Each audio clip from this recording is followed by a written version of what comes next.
All right, we are back, and I was doing prep, so I don't even know what number session this is. I think it's 19. Haha. Um, Session 19. This is I should move you all in the VTT. Oh, I did. Oh my God, look at all this stuff that I did ahead of time, like a smart GM would. Thanks, past Kevin.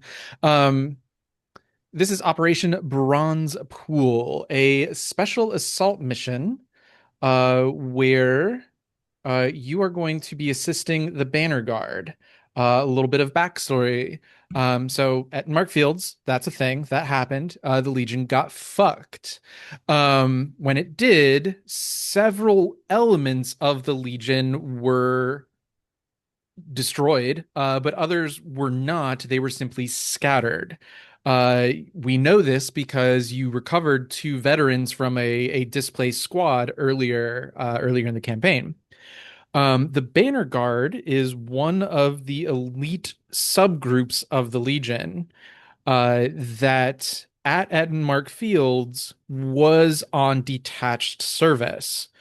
When shit got leveled, your chosen, the Horned One, actually approached them and did something very similar to them, which happened later with you guys in becoming the Trusted.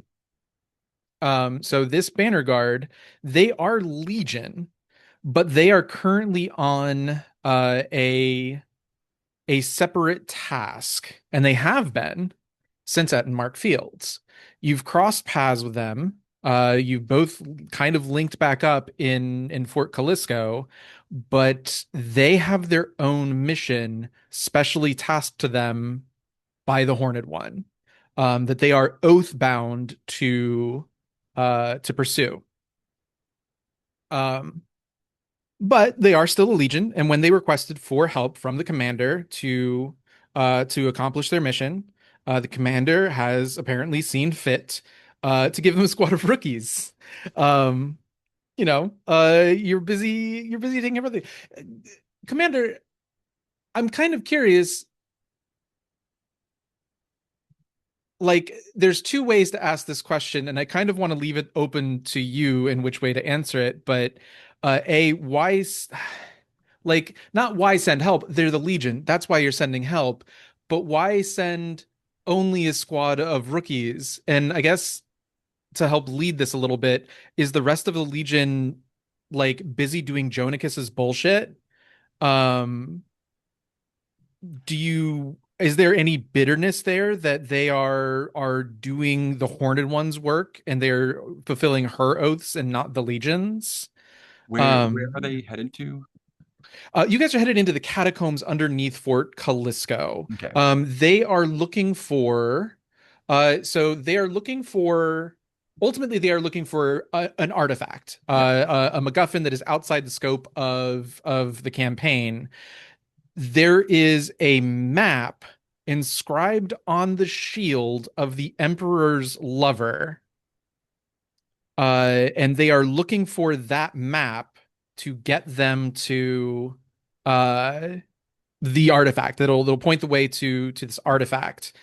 Um, the reason they are calling for help or requesting help from the Legion is that the catacombs are currently crawling with undead. Yeah.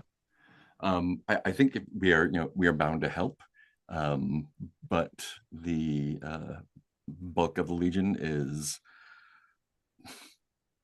less expendable or more expendable, less expendable. We're sending the more expendable ones down. So, I mean, best of luck, but Yeah, I guess the question I have, even though the book is hard framing it as you're only allowed to send rookies, yeah.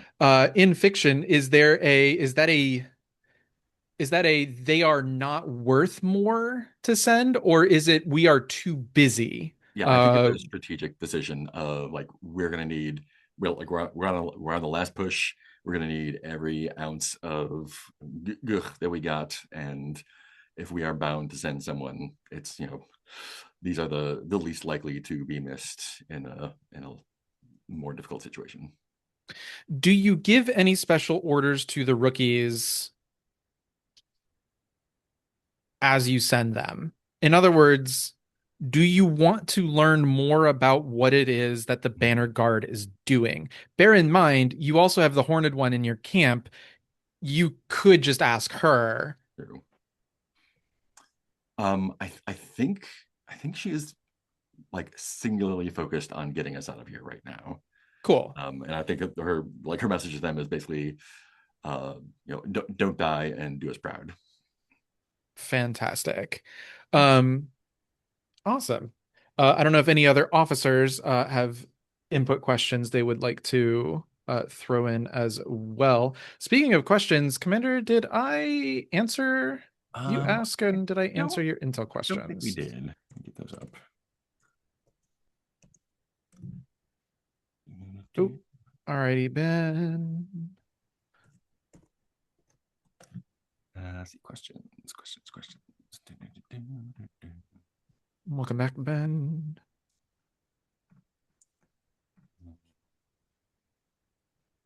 Let's see. And we are at what right now?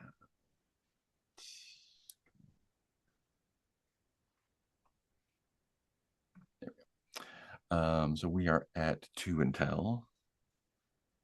So that is 3 of those questions. Um,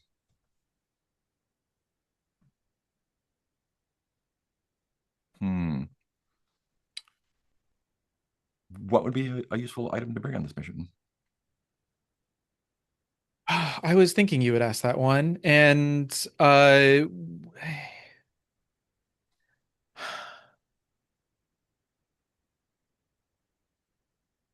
um,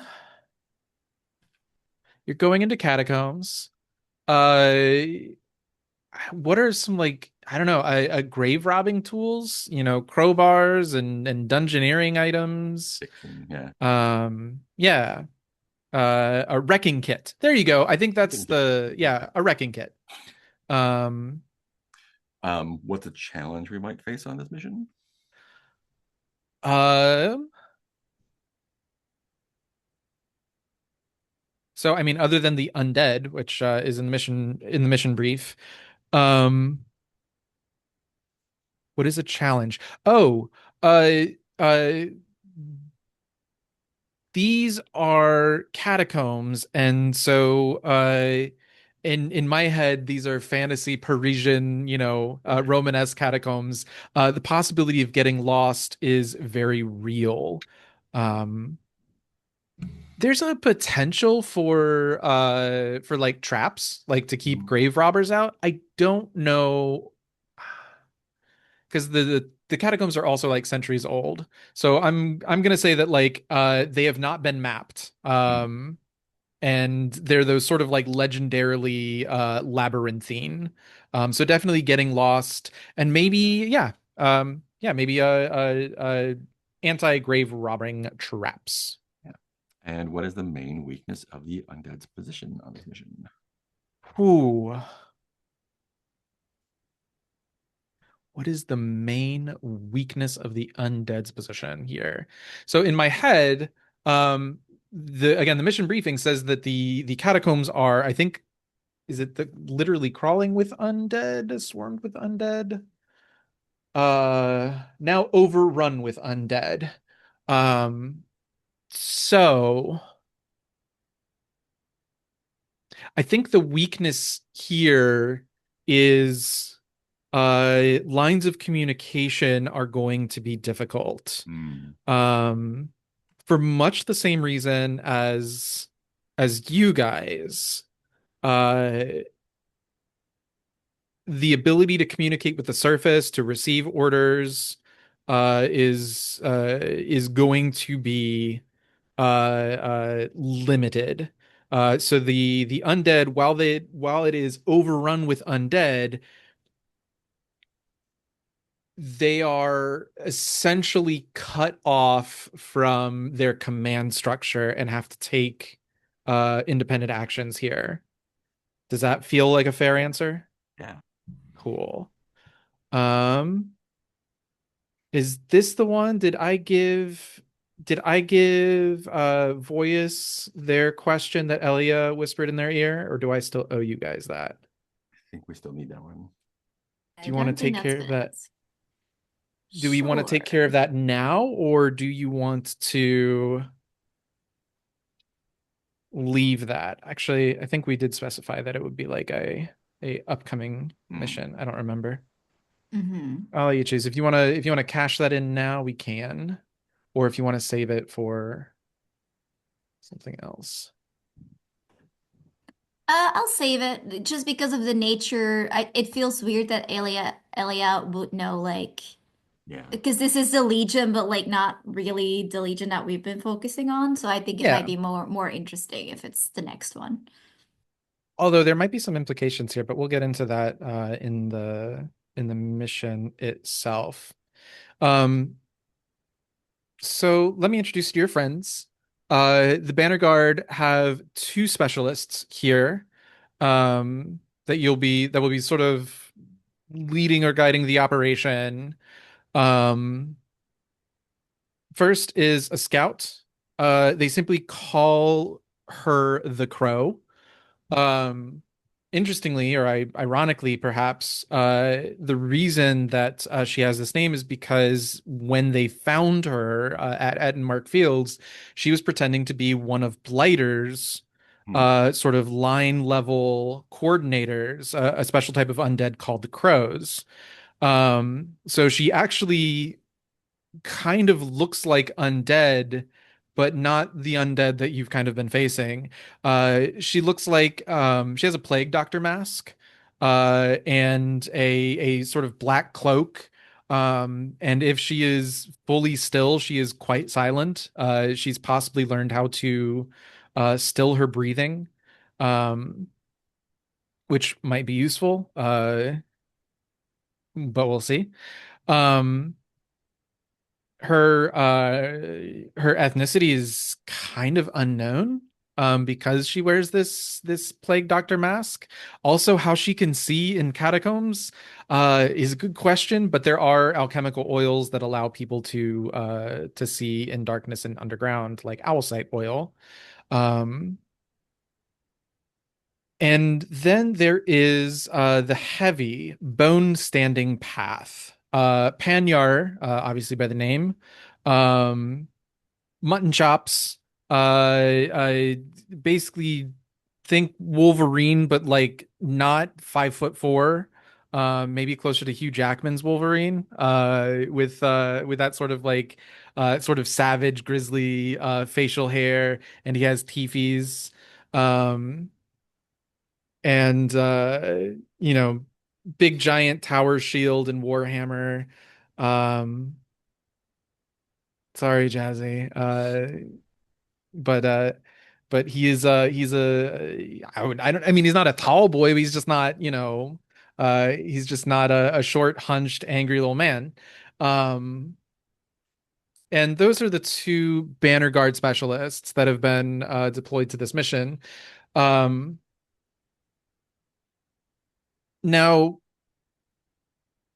your primary objective. So we're going to start out like in the catacombs, sort of in general. But I think the first main objective is going to be to locate the specifically the royal section of the catacombs, where the imperial where like the imperial soldiers. Actually, I think we're going to start you out like where the imperial soldiers are buried, but specifically there is a lot of imperial soldiers. And you're looking specifically for something closer to like the royal household, the royal, call it the royal tomb if you want. I think they would actually call it the Tomb of the Royal Familiars, meaning the people who were closest to the royal family, the imperial family, but not necessarily a part of it. Things like consorts, um, favored cousins, the royal dog, things of that nature. But you haven't found those yet. And the problem is, again, you don't have this place mapped, and it's crawling with undead. I think before we even roll the engagement roll, I think you come across like the body. I think when you actually link up with the two specialists previously, they're like standing over the body of a hound. So this is Render's turf you will be going up against. But with that in mind, we need to get playbooks assigned. So Marshall, who are we playing today? If everyone's okay with it, I think it would be interesting to play which ones did I say? Oh, the Ember Wolves. There are three rookies there that could potentially be promoted if they survive. And also I think given that the commander has sort of sent these like, oh, you're very just like exposable, like I'm sending sort of Mhm. the least ones. I think it is interesting to have the Marcher Lord potentially there, given the dressing down he received last session. With that in mind, does anyone want to volunteer for the specific characters within the Ember Wolves?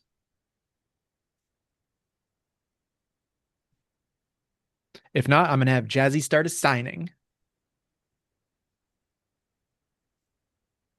Yeah, I have no specific preference. I think I've played three of them at various points, so really whoever, you know. I'll go with Earl Alistair.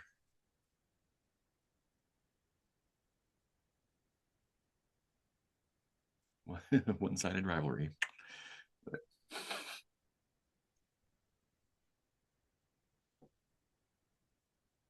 If anyone else wants to take a crack at the Marcher Lord, I'm not gonna stand in their way, Jazzy. It's fine. You can play him. I think I like watching him more than I would like playing him. Fair. I'll take Liam then. Jazzy, do you have a preference between Scarlet and Quick Eye? No, not really. Mm, I don't know. Do you want to pick as the Marshal? Sure. I'll give Quick Eye to you and I'll play Scarlet. Okay. I want to play around with the Fantastic. rig stat. Oh, I don't think he's statted. Oh, is he not? I think you've played him. Somebody played I Nikitin, right? I played him in a at camp scene, I think, not in a real life mission. No. Okay, that's fine. Oh, Um, it's Adhikar who could also promote if you want to take then I'll take him. Attica, sure. Yeah, Yeah. he's pretty close. I don't remember what we know about him, but we'll find out. Me neither. He might have been somebody that like I just needed a name and then I pulled it up and then we are like, wait, let's tell this other story instead. So he might not I actually have much of a story. I We think played him. He has Adhikar, experience. Yeah. Oh shit. yeah. Yeah. Nikitin, Adhikar, and the Marcher Lord were all played when the camp got attacked. Yeah, one was Hmm. on fire. Yeah, when Yeah, it I might was play on Attica fire and then. you had to. Yeah. I mean, we do know Adhikar is every inch a Barton, which is already like Yes. a bit of a character. Yes, absolutely. Um, Yeah. but all, yeah, Yeah. everybody go ahead. And so this is an assault mission.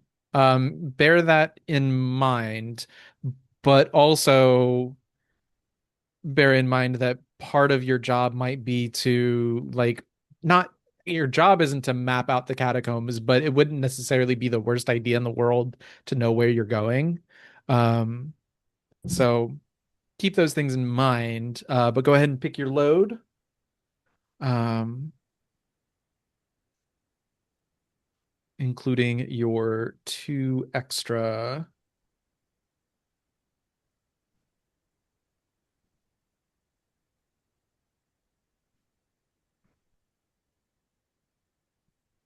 And either like post in chat when you're done. Yeah, we'll just say, give me a thumbs up in the chat when you're done.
helps the hit return.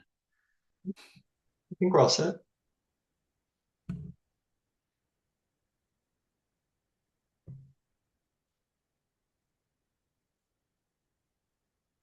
Awesome. All right. Um, Marshall, even though they are rookies, who would you say is leading the Legion on this? Someone that I can defer to and ask questions to about like what are the high Yeah. level? I think this is the Marcher Lord's final shot. This is the redemption arc, maybe. So Marcher Lord, your first task is obviously going to be finding the Tomb of the Royal Familiars. Um, you have this scout and heavy here, um, but I think they are more here. What is the rookie's job here? Um, I think that's going to be the first task is like how do you all work together to find this thing? So is there like a high level strategy or approach here? Things like split the party, or are there other crafty solutions that you might think of? Also, bear in mind this place is crawling with undead.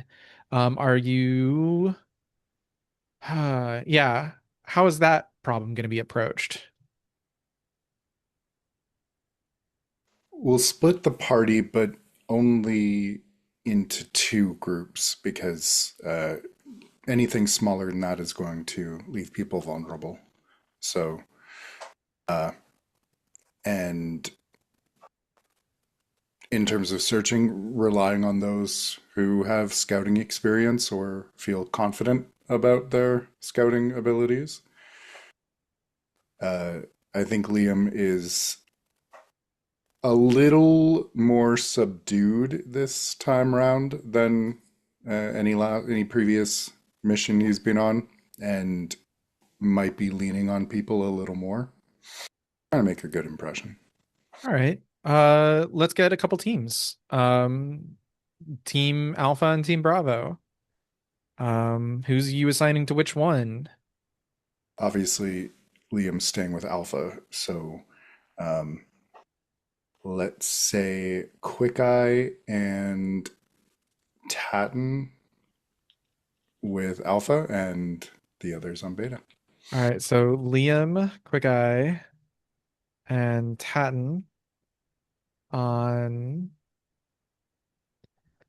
and Scarlet and Asmat, team suck.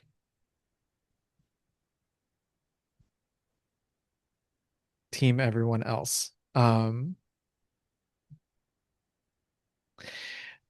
Awesome. I think that gives me enough. Also, I'm trying to figure, are the banner guard aren't ordering you guys around necessarily, but they do have like their own tasks to accomplish. Obviously, I think the crow is one of those I work alone kind of types.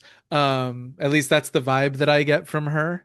Uh, so I don't know if it's like a do you accompany her, but Bone Standing Path, I think he's kind of the opposite. He makes a fuck ton of noise.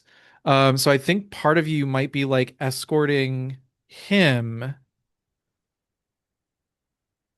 and the other half might be the other squad might I don't know, would that work? Like half is staying with Bone Standing Path and then half is like off like just searching tunnels. I think that, yeah, that might be the way it has to go. If nothing else, then uh, Cool. the half not searching tunnels might draw attention from those Mm. who are. Yeah. Awesome. Is it Alpha or Suck that is off searching tunnels? Probably suck. Two can move faster than 3 and a big heavy. Fantastic. All right. I think I have enough information to go off here to at least assemble an engagement roll. And for that, we look to our Marshal. Um, Marshal, uh, assemble the engagement roll by asking the following. Hey, are all on the mission oath sworn to the Legion? No. Oh no, they are. Yeah, The they are. banner guys are. Yeah. Yeah, yeah. There we go. They are still oath sworn. Um, did the commanders spend one intel to give you foresight and info? Commander, are you going to spend one intel to get foresight and info? I don't think I am. No. Okay. All right. Is everyone on the mission a specialist or soldier? Nope. Absolutely not. And does any soldier distrust the leadership or not fear them enough to obey orders on the battlefield? I don't think so. I don't think so. Yeah. Um, and this is an interesting one. Are required specialists or equipment not on the mission? You have met the only rookie requirement, but this is an assault mission. I guess if we count the banner guard, there is a Hmm. heavy. What do you feel like, Marshall? Do you feel like that counts? I My understanding was that that is why we're only sending rookies because we have the two specialists Hmm. assigned, so we can't like double up on that. That was Hmm. like my mechanical understanding of why you can only send rookies. In which case I would say yes, we do have them. They're just not like Yeah. the established ones. Yeah. Yeah, I guess by strict technical reading, are required specialists or equipment not on the mission? And the answer is no. The required specialist is here. It's just not being played. Hmm. So yeah, I'm willing to buy that. Um, cool. So you don't get penalized for that. And as this is an assault mission, did the quartermaster equip the soldiers with black shot? Yes. Alrighty, quartermaster, go ahead and mark that black shot off, and all of you guys may mark black shot as a thing that you're taking for free. Also, that means Marshall, you get 1 + 1 die on the engagement roll. And is any soldier starting the mission wounded? No. Awesome, no penalty there. So what does that put you at? I think that puts me at two. Mm, all Two or right, three, I think. I think 2. Two. Yeah. Yeah, Okay. yeah. Puts me at Give two. me a 2 die primary mission engagement roll, please. What are we looking at? A 5 high. 5 high. You will start in a risky position. Let's go ahead and take let's call it a 10-minute break, and we'll come back and see how this goes. Cool. All right, see ya. All right, so it was a 5 on the engagement roll, which puts you in a risky position to start. Did any of you take heavy load? I took a quick glance. It looks like everyone's in normal. Cool. So, to start with, I'm going to start a clock. It is a 6-segment clock. It is essentially the undead find the thing you're looking for first. It's not necessarily an immediate mission fail, but it will change the circumstances of how this mission plays out at the very end. And it might turn into a mission fail if they get the thing and are able to leave before you even find it. Again, you are looking for the shield belonging to the Emperor's lover. The Emperor's been dead for centuries. These catacombs were built like literally 4 or 5 centuries ago, maybe even earlier. Um, and there were also several emperors, so I don't know why it just says the one emperor unless we're in a Dune type situation. But in any case, the emperor had a lover. That lover had a shield. That shield has a map on it that leads to an artifact. And if this is starting to sound like one of the bad Star Wars movies, I apologize. Um, But in any case, that shield is the thing you are looking for. Well, the tomb to the shield, but yeah, any case. Um, oh my God, yeah, it is so National Treasure time. Um, this does kind of feel like that. In any case, um, since none of you took heavy load, I'm going to leave that clock unticked for now. If any of you had taken heavy load, I was going to say that your slower speed and your weight, having to carry all that extra load, was going to give them a little bit of an advantage. But I will not in this case. So, um, to open, I think we see Scarlet and as Adhikar. You guys are broken off from the main group. You guys got dispatched to go down a hallway and just kind of see what's there, see if there is further pathways, and so on. The problem is you enter this I'm going to try to find different words to describe catacomb hallways, and I'm going to fail, and I apologize. But you find a long hallway that is the way that you want to go and the place you want to get to continue your scouting mini operation. And there is in the middle of it just a hound just gorging itself on probably some unfortunate tomb robber who was down here before you and just managed to got by the hound. It hasn't seen you yet, but you need to get past it somehow. There might be other pathways around it. There might be other tunnels, um, but that's where we find you at. What do you do? This might be up to a fortune roll, but you mentioned when we were asking our questions that um one of the things we could encounter here were traps, anti-grave robber traps. Mm-hmm. I'm wondering if maybe like between us and the Hound, there is one of those traps that Scarlet could like activate and try to lure the Hound like over it, so the trap is gonna kill it before it gets to us.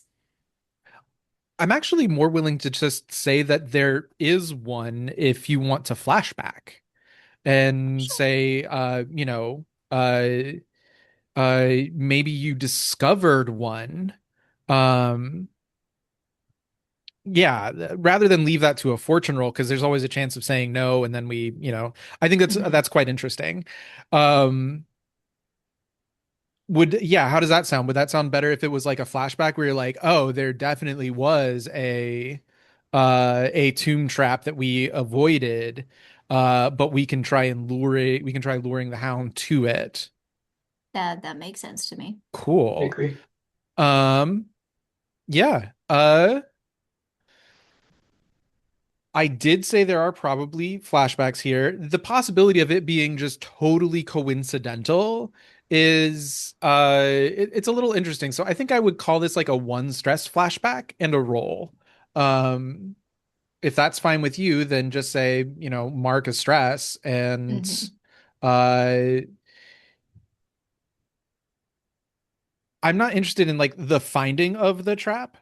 We're just gonna just say for one stress, yeah, if you just pay one stress, there is a trap. It is nearby and it is close enough that you think you could lure this thing there. Okay. Um, rather than like leaving it up to a scouting roll, let's just get right into the fucking action and say like, if you want to try leading this hound there, what action does that look like, do you think, in terms of the actions, the abilities and stats that you have? Yeah, I was hoping for a rig, like Oh. rigging the because like luring it shouldn't be a problem because I'm gonna assume like these things aren't very smart. As soon as they like smell us, they're gonna like come for us. So I was hoping for a rig to like get the trap to do what we needed to do for sure. Unless you want to try and sway it. That's the other option. That could be the other option. I also like that. So that was the other thing is because you're in normal load, are you a Panyar with Traveler, I think it is?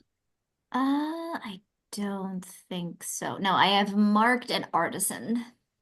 So you don't have the one that makes you light and No. fast in normal load. Because here's the thing, I'm wondering if this trap is far enough away that if this thing gets its scent, you still have to outrun it, right? Um, but if the question is rig, I mean, what if the grave robber the hound is gorging on could have been killed by the trap. Maybe it even already went off, right?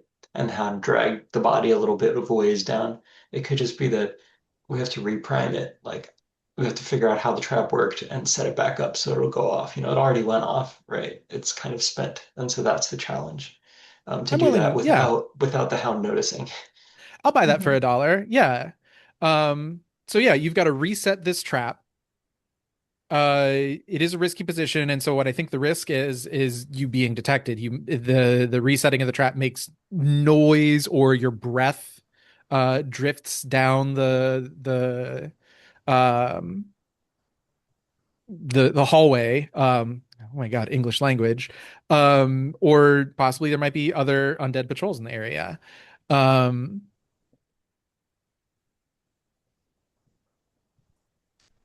that all sound good? Yeah, is Um, risky standard enough to kill it in one go, or um, um,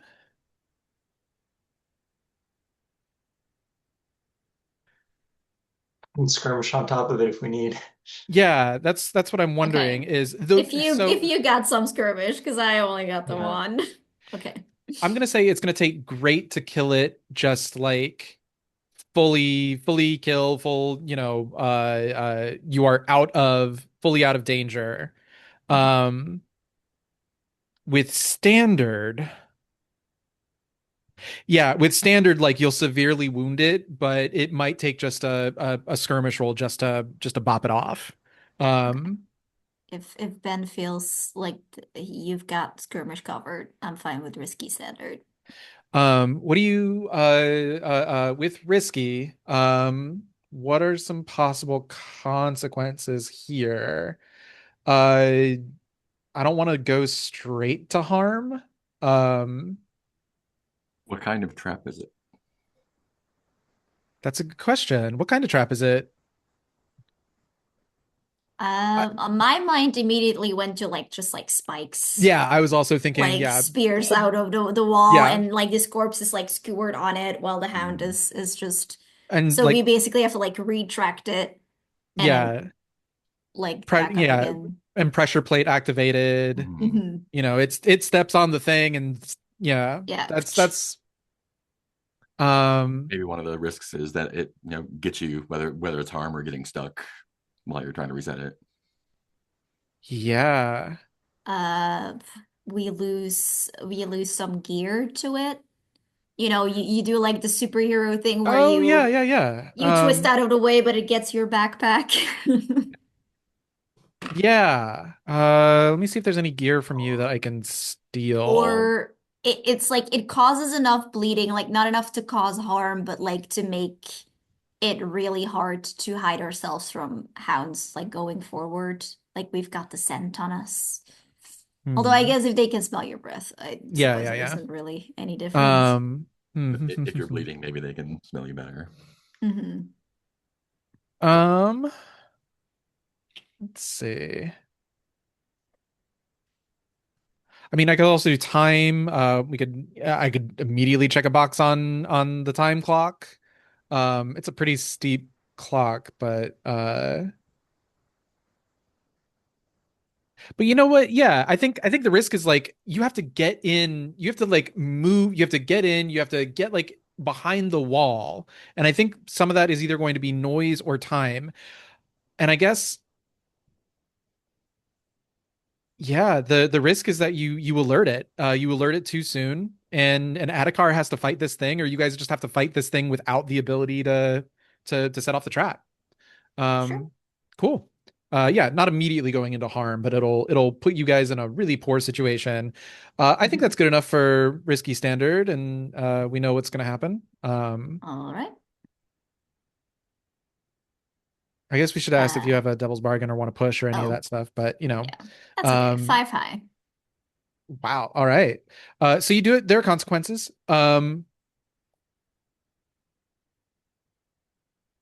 So you get the thing rigged up.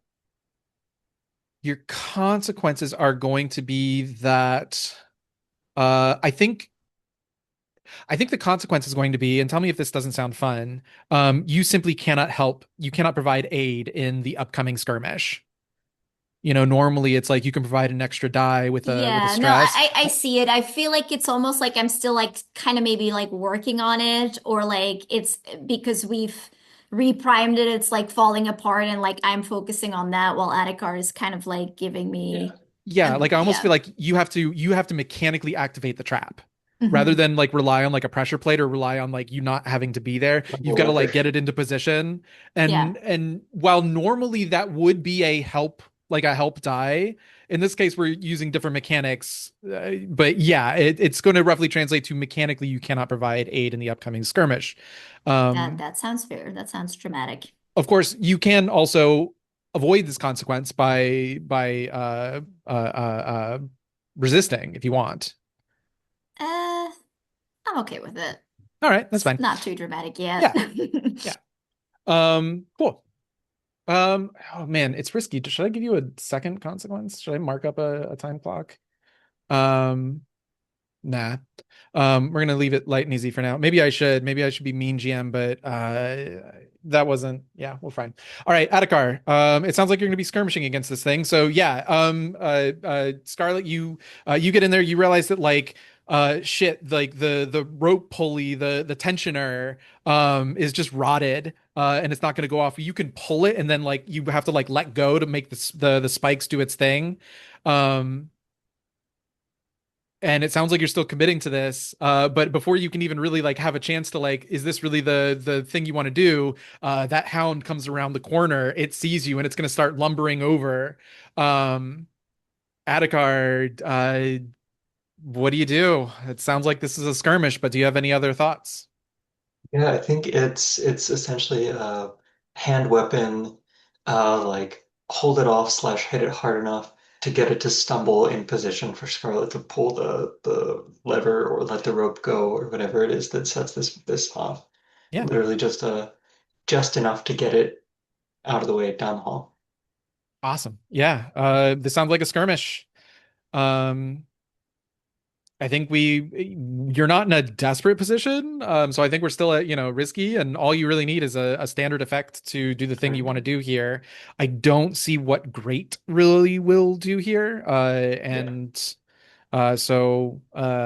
Unless you have a pivot for that, I'm willing to let it just stand at risky standard. I Yeah. think I think you do risk taking a hit here.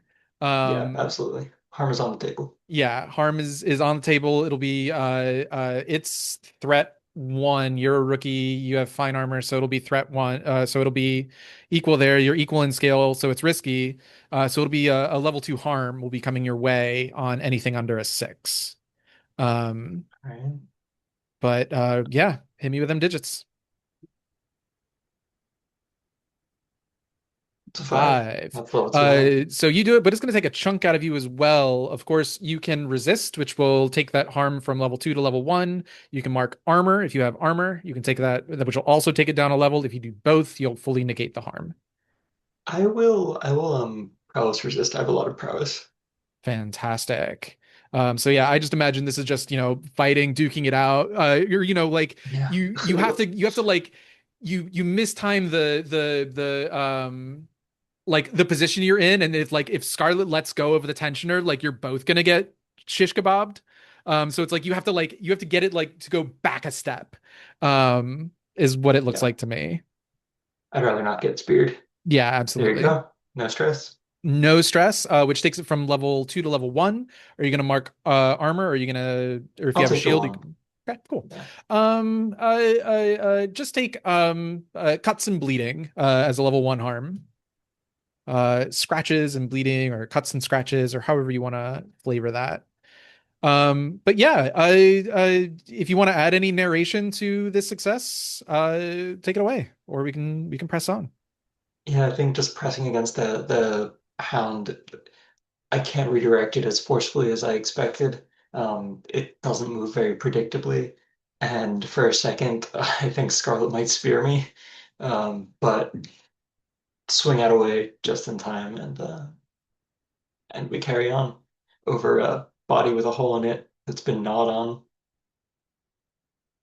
It's unfortunate. Helps if I unmute. We'll talk about how you guys do your actual sort of like scouting and investigating, but be thinking about like almost on a high level, like is it just poking around and doing stuff? But for now, let's revisit Bone Standing Path and Team Alpha. Um, you guys have come up to uh yeah, what could be a fun little obstacle? I think you've come up to like the sort of like quintessential iron portcullis and and Bone kind of like he sets his shield down and he just starts looking at it and he just goes, this is gonna take me a bit to get through. Then you should get started. I ain't gonna be quiet. Is there anything you do? Not really. You might want to set up a barricade. We'll do that. So yeah, here's the thing. He's gonna do his thing. Um, it's gonna draw attention. That's that's sort of the situation you're in. Um, you're in again, I my mind is so limited and blank when it comes to catacombs. I'm like, there are coffins beside you. You are in a room. Feel free always to add details to what this might be because I have apparently my mind palace catacombs have one flavor and that is rows of like coffins and sarcophagi and but let's just say that you're in a room. There might be some like crates or urns nearby. But let us for at least tenderness' sake, let's say there might be a doorway or a narrow passage. I don't know if there's anything else you need, but you should expect some form of hostility. What do you do? Setting up a barricade sounds like a good idea. Yeah. I've got my sweet rifle, so I'm ready, or musket, so I'm happy to Sure. Yeah. Um, in my head, that might be a rig roll, like looking for just stuff to set up a barricade with. There are possibly coffins, or just random detritus, either in the local area or in the immediate area around. But do you have any other ideas of what that might look like?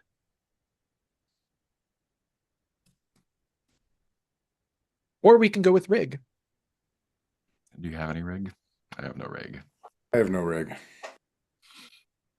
Hmm. Maybe. Do you have any scout? Nope. Okay, I have a dot of scout. Maybe I can head out there and see if there's anything on the way, and fall back when they inevitably show up. Let people I get love moving. that actually. Yeah. So you are scouting, you are looking for something that can serve as a barricade. Mhm. Um, When are they coming?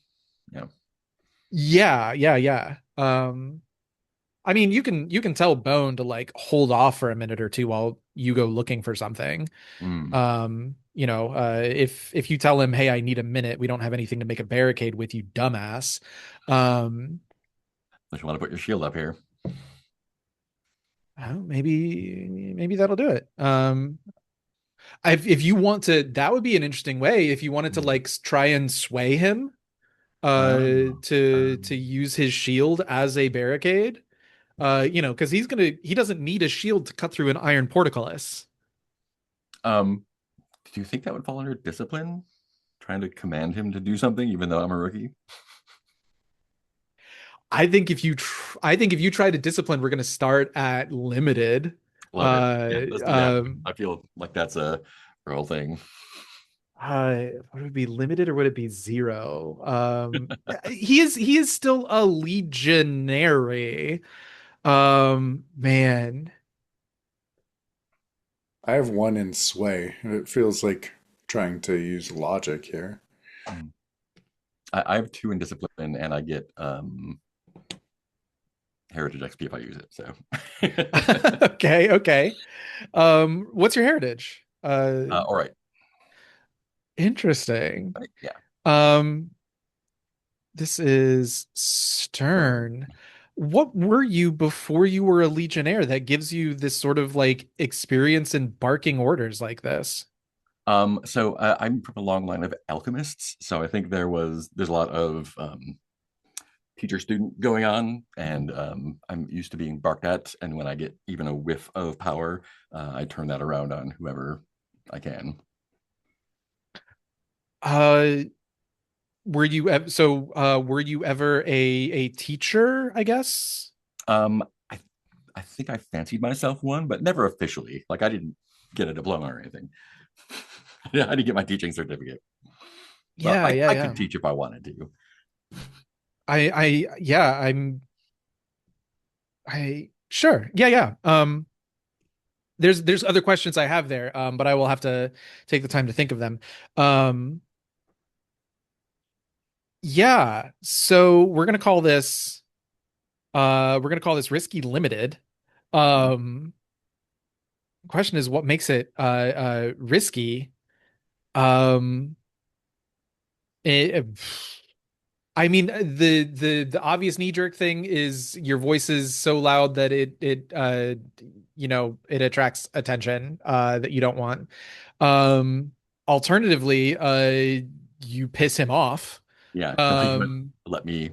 He might save other people before me when the time comes. yeah, yeah. You know. Um, Another option could also be like he does it, but it like doesn't work. Mm. And now he's also without his shields to Ooh, protect yeah. himself and you. So like you made him give up something valuable for no reason. Hmm. that is a possibility, yeah, for sure. Um, Cool. Yeah. Let's call it risky limited. Okay. If anybody has a devil's bargain, well, I guess I should ask you if you want to hear a devil's bargain. Do you want to push? Do you want to trade position for effect? Definitely pushing because it is a bit stressful yelling at someone who is maybe not my direct superior, but my better, surely.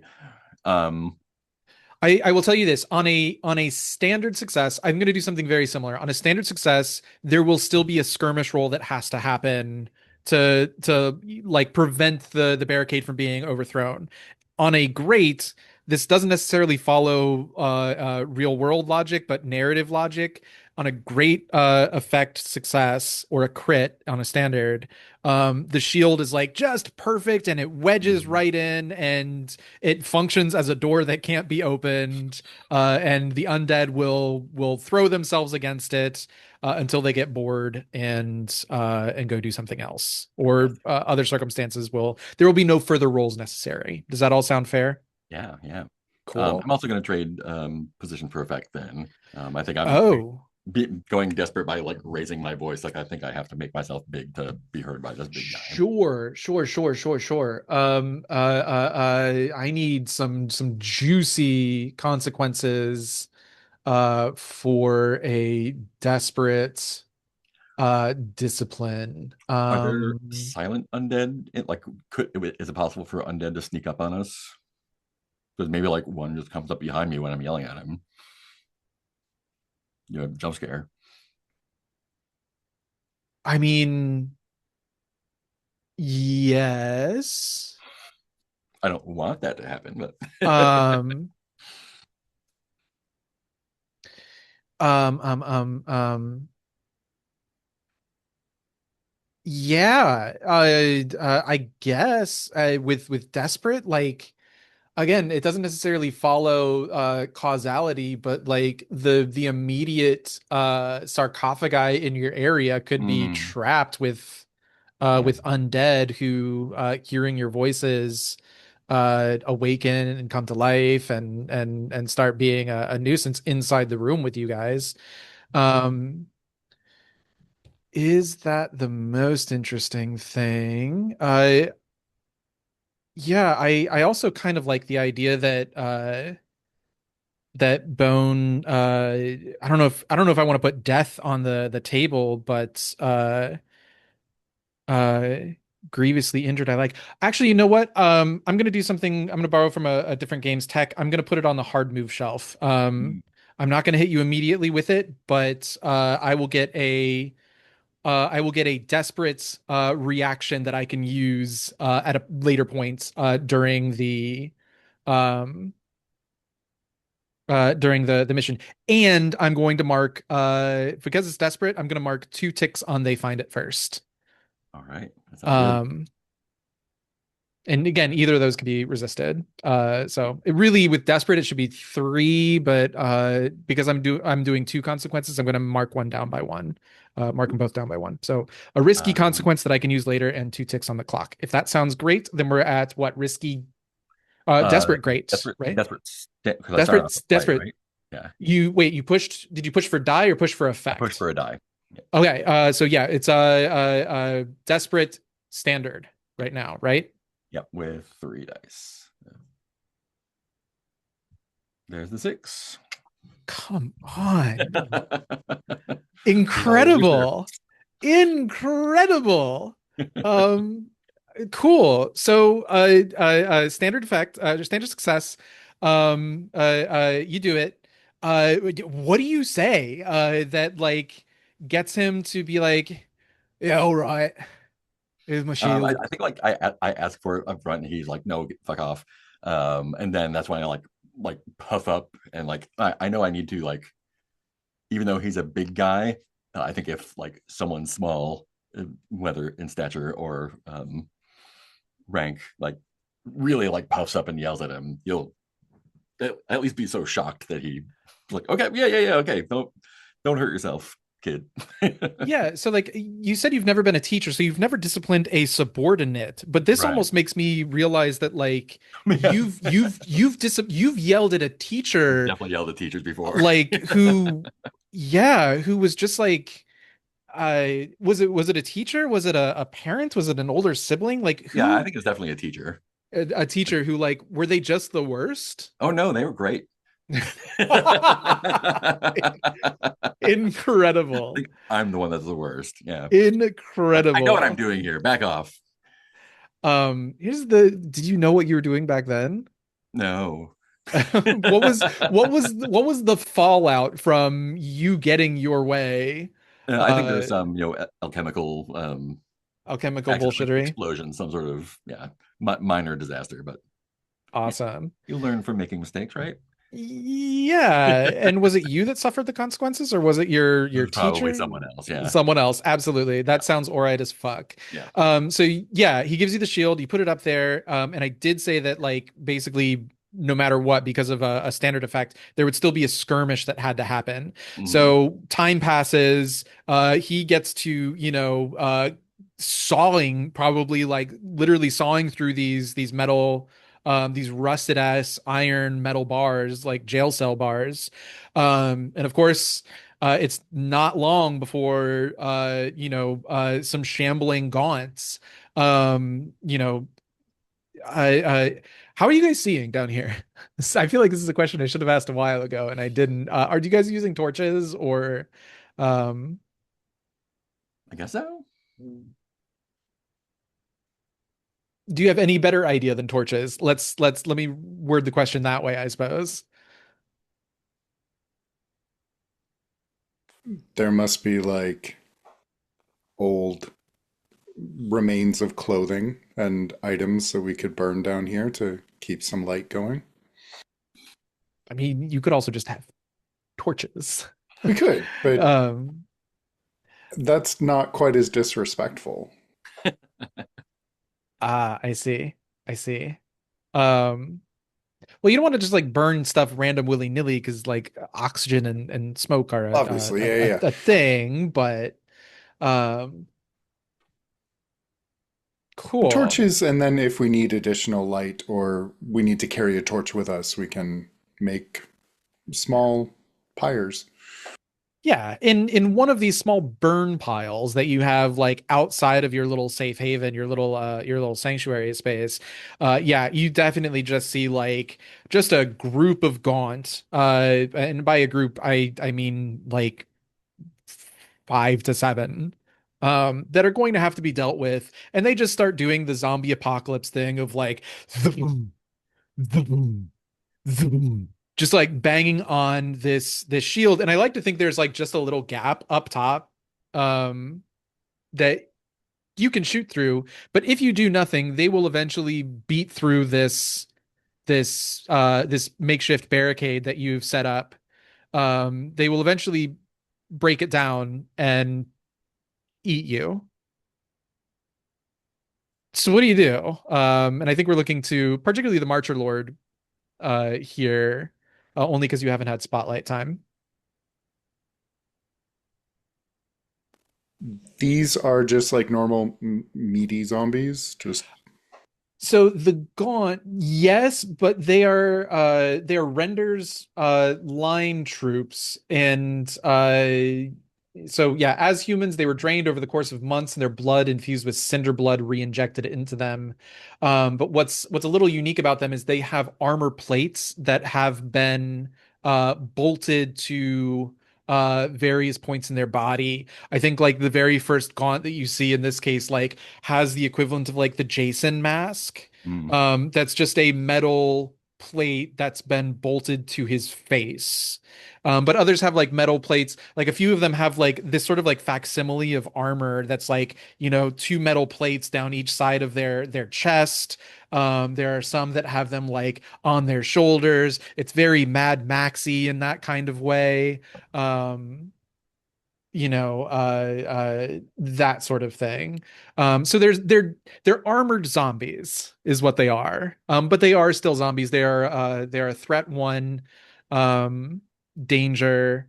Unfortunately, of course, they do have scale currently on you because there is like 5 to 7 of them versus your 1 to 2. Actually, 3. well, we have pieces of old rotted clothing that we can burn, and there must be a gap in this shield. We could try and make use of these things. Armor won't protect them much if they're on fire. Mm. So you're thinking like Molotov cocktail style, or Yeah, yeah, I have camping gear. There must be something for fires in that. yeah, absolutely. Um, yeah. Uh, Yeah, I think there's an accelerant, for sure. You know, Flint and Tinder. Yeah, Flint and Stone. Um, you can start a fire, no real problem. Um, it's not essentially designed to burn. So, are you thinking like a rig roll to make like makeshift Molotov cocktails, or are you seeing this as more of a skirmish using camping supplies? I'm going to say skirmish because he's not a rig guy. This is Yeah, okay. probably just like I have the best idea kind of situation. Okay. If it's skirmish, um, what is like a skirmish in this case would be, um, what does the action itself say? An opponent in close combat, assault position, brawl and wrestle, fire pistols at short range. That's also true. I mean, well, they have armor. You have Blackshot, they have armor. Um, yeah. So it's fire, but it's not like magical fire, and it's not like a Molotov cocktail precisely in the sense that it's specifically designed to spread and grow. So I am gonna start you out here at let's call it limited. And furthermore, they have scale on you, which means you're starting at 0 effect. Um, risky 0.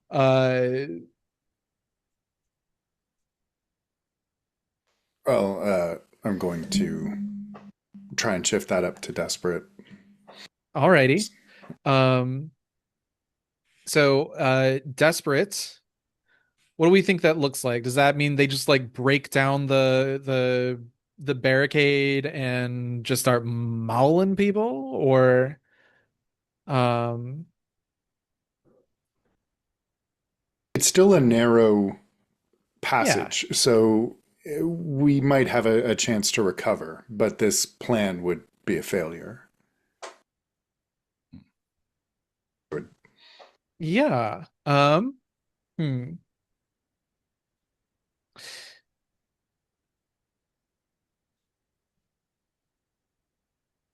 Yeah, maybe it's like you have to like get enough stuff on fire to actually like uh you have to burn more stuff.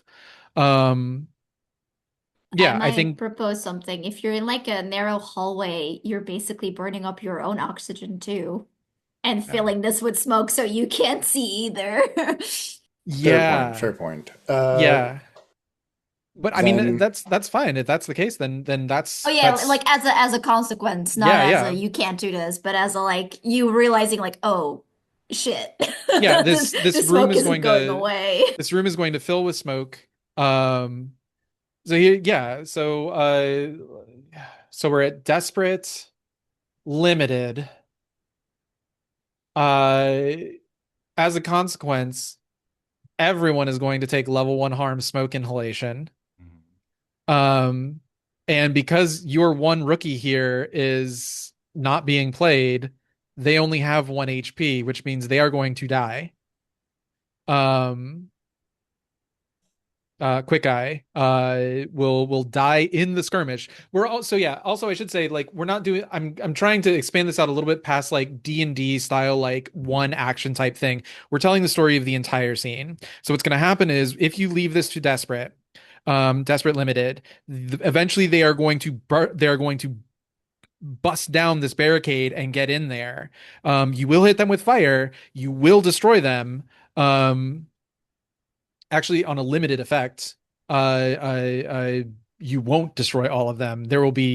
Uh, there will be further.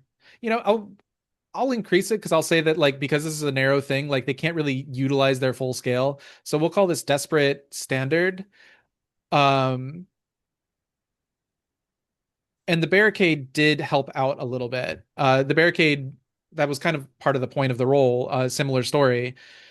So I will say, let's reevaluate again. Oh my God, this is why Forge in the Dark. Um,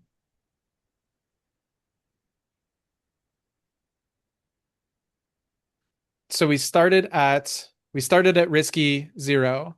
The barricade's going to add 1 level of effect. We're at limited. The scale being nullified because of narrow passageways going to raise it to standard. You need great to get rid of them entirely. So right now we're back at risky standard. If you want to increase it to desperate, you can deal with them all. how do we feel about that? Yeah, I feel pretty good about that. Desperate again. All right, cool. So if it's I'll mark stress to throw in a die to help out with PPUs. cool. At desperate, great. One of the effects will be everyone suffers level 1 harm.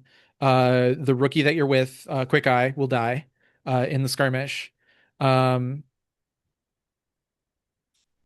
We can resist that though. Yeah. yeah. These are all things that can be resisted.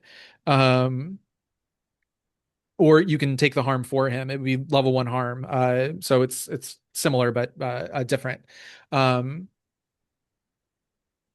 and I need one more. Obviously, I'm gonna mark time on they find it first. Which because this is a desperate roll is going to be uh uh well actually even though it's a desperate roll, I'm dividing consequences. So it'll be I'll mark a tick on they find it first. Um, all sound good? Sounds good. All Yeah. right. Desperate, great, skirmish. If you want to mark off your camping supplies, I'll give you an extra die as well for Devil's Bargain, And meaning you just consume all of them. You've got one for me too. And yes, you have one from the Earl. So desperate, great, and 2 additional dice.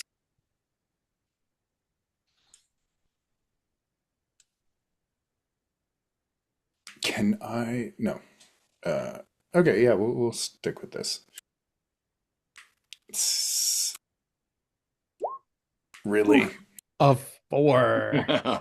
You do it, but you will suffer the consequences. So as it stands, Earl and Marcher Lord, you were each taking level 1 harm.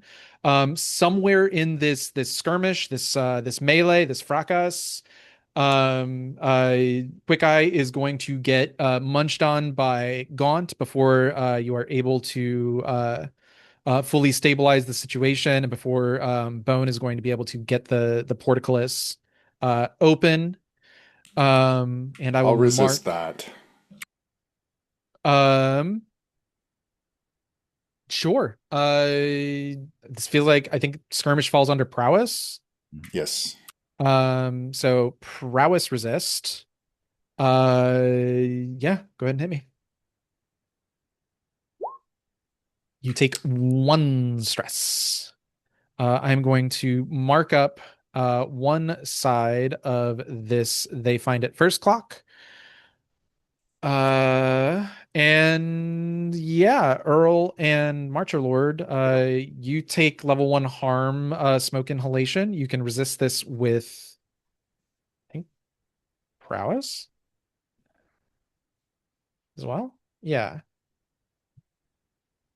Yeah, prowess Yeah. feels right. Or you can take level 1 harm, smoke inhalation. All right. That said, Marcher Lord and Earl, tell us the story of this fight. Um, yeah, there's, call it 7 Gaunt or so, and they have like little tiny hook swords that they like to use, or they like to bite and eat things. Marcher Lord, actually, I'm most interested in, how do you save Quick Eye?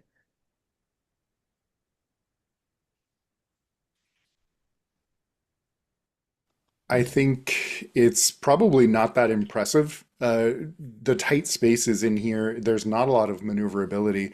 It's simply a matter of one of those hook swords gets into Quick Eye's armor, and they're trying to pull him past our barricade.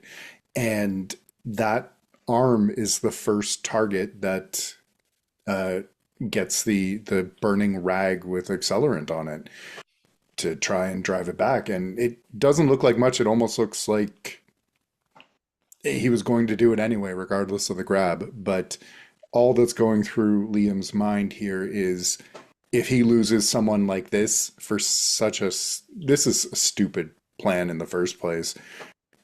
That's not going to look good. He can't lose someone now. So that's his focus. Fantastic.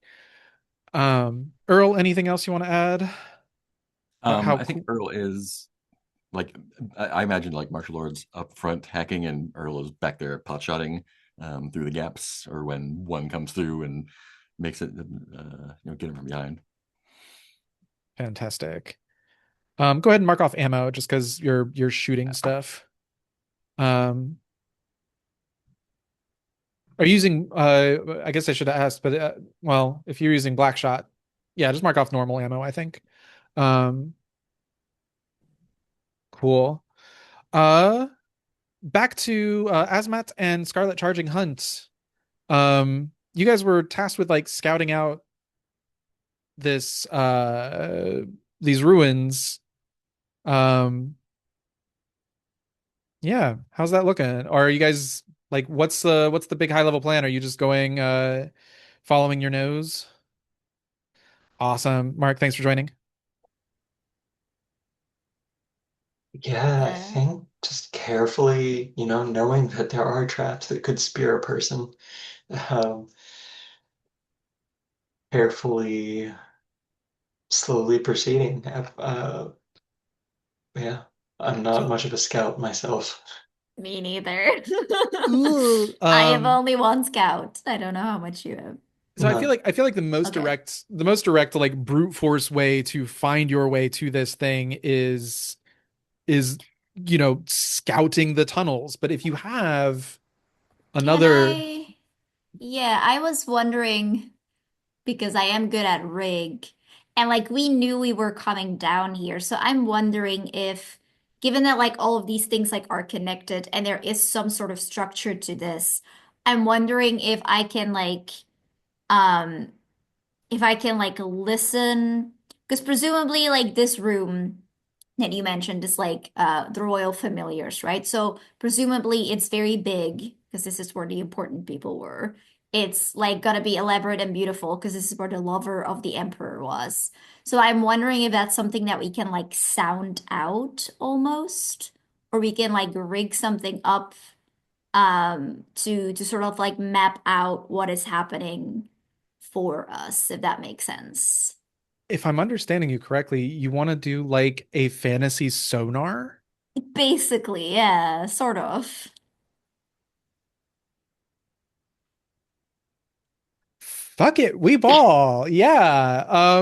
I feel like this is more of a flashback. Like this is a thing that you would like assemble before you went down into the catacombs, right? Yeah, and then like now the role is about like, does it work? Basically, I guess. Yeah, Yeah. yeah. So yeah, and again, the question, am I GMing this correctly? My understanding would be the flashback itself is did you have time and capability to actually do this, which I think you did. Um, so I like yeah, then if that's the case, then I think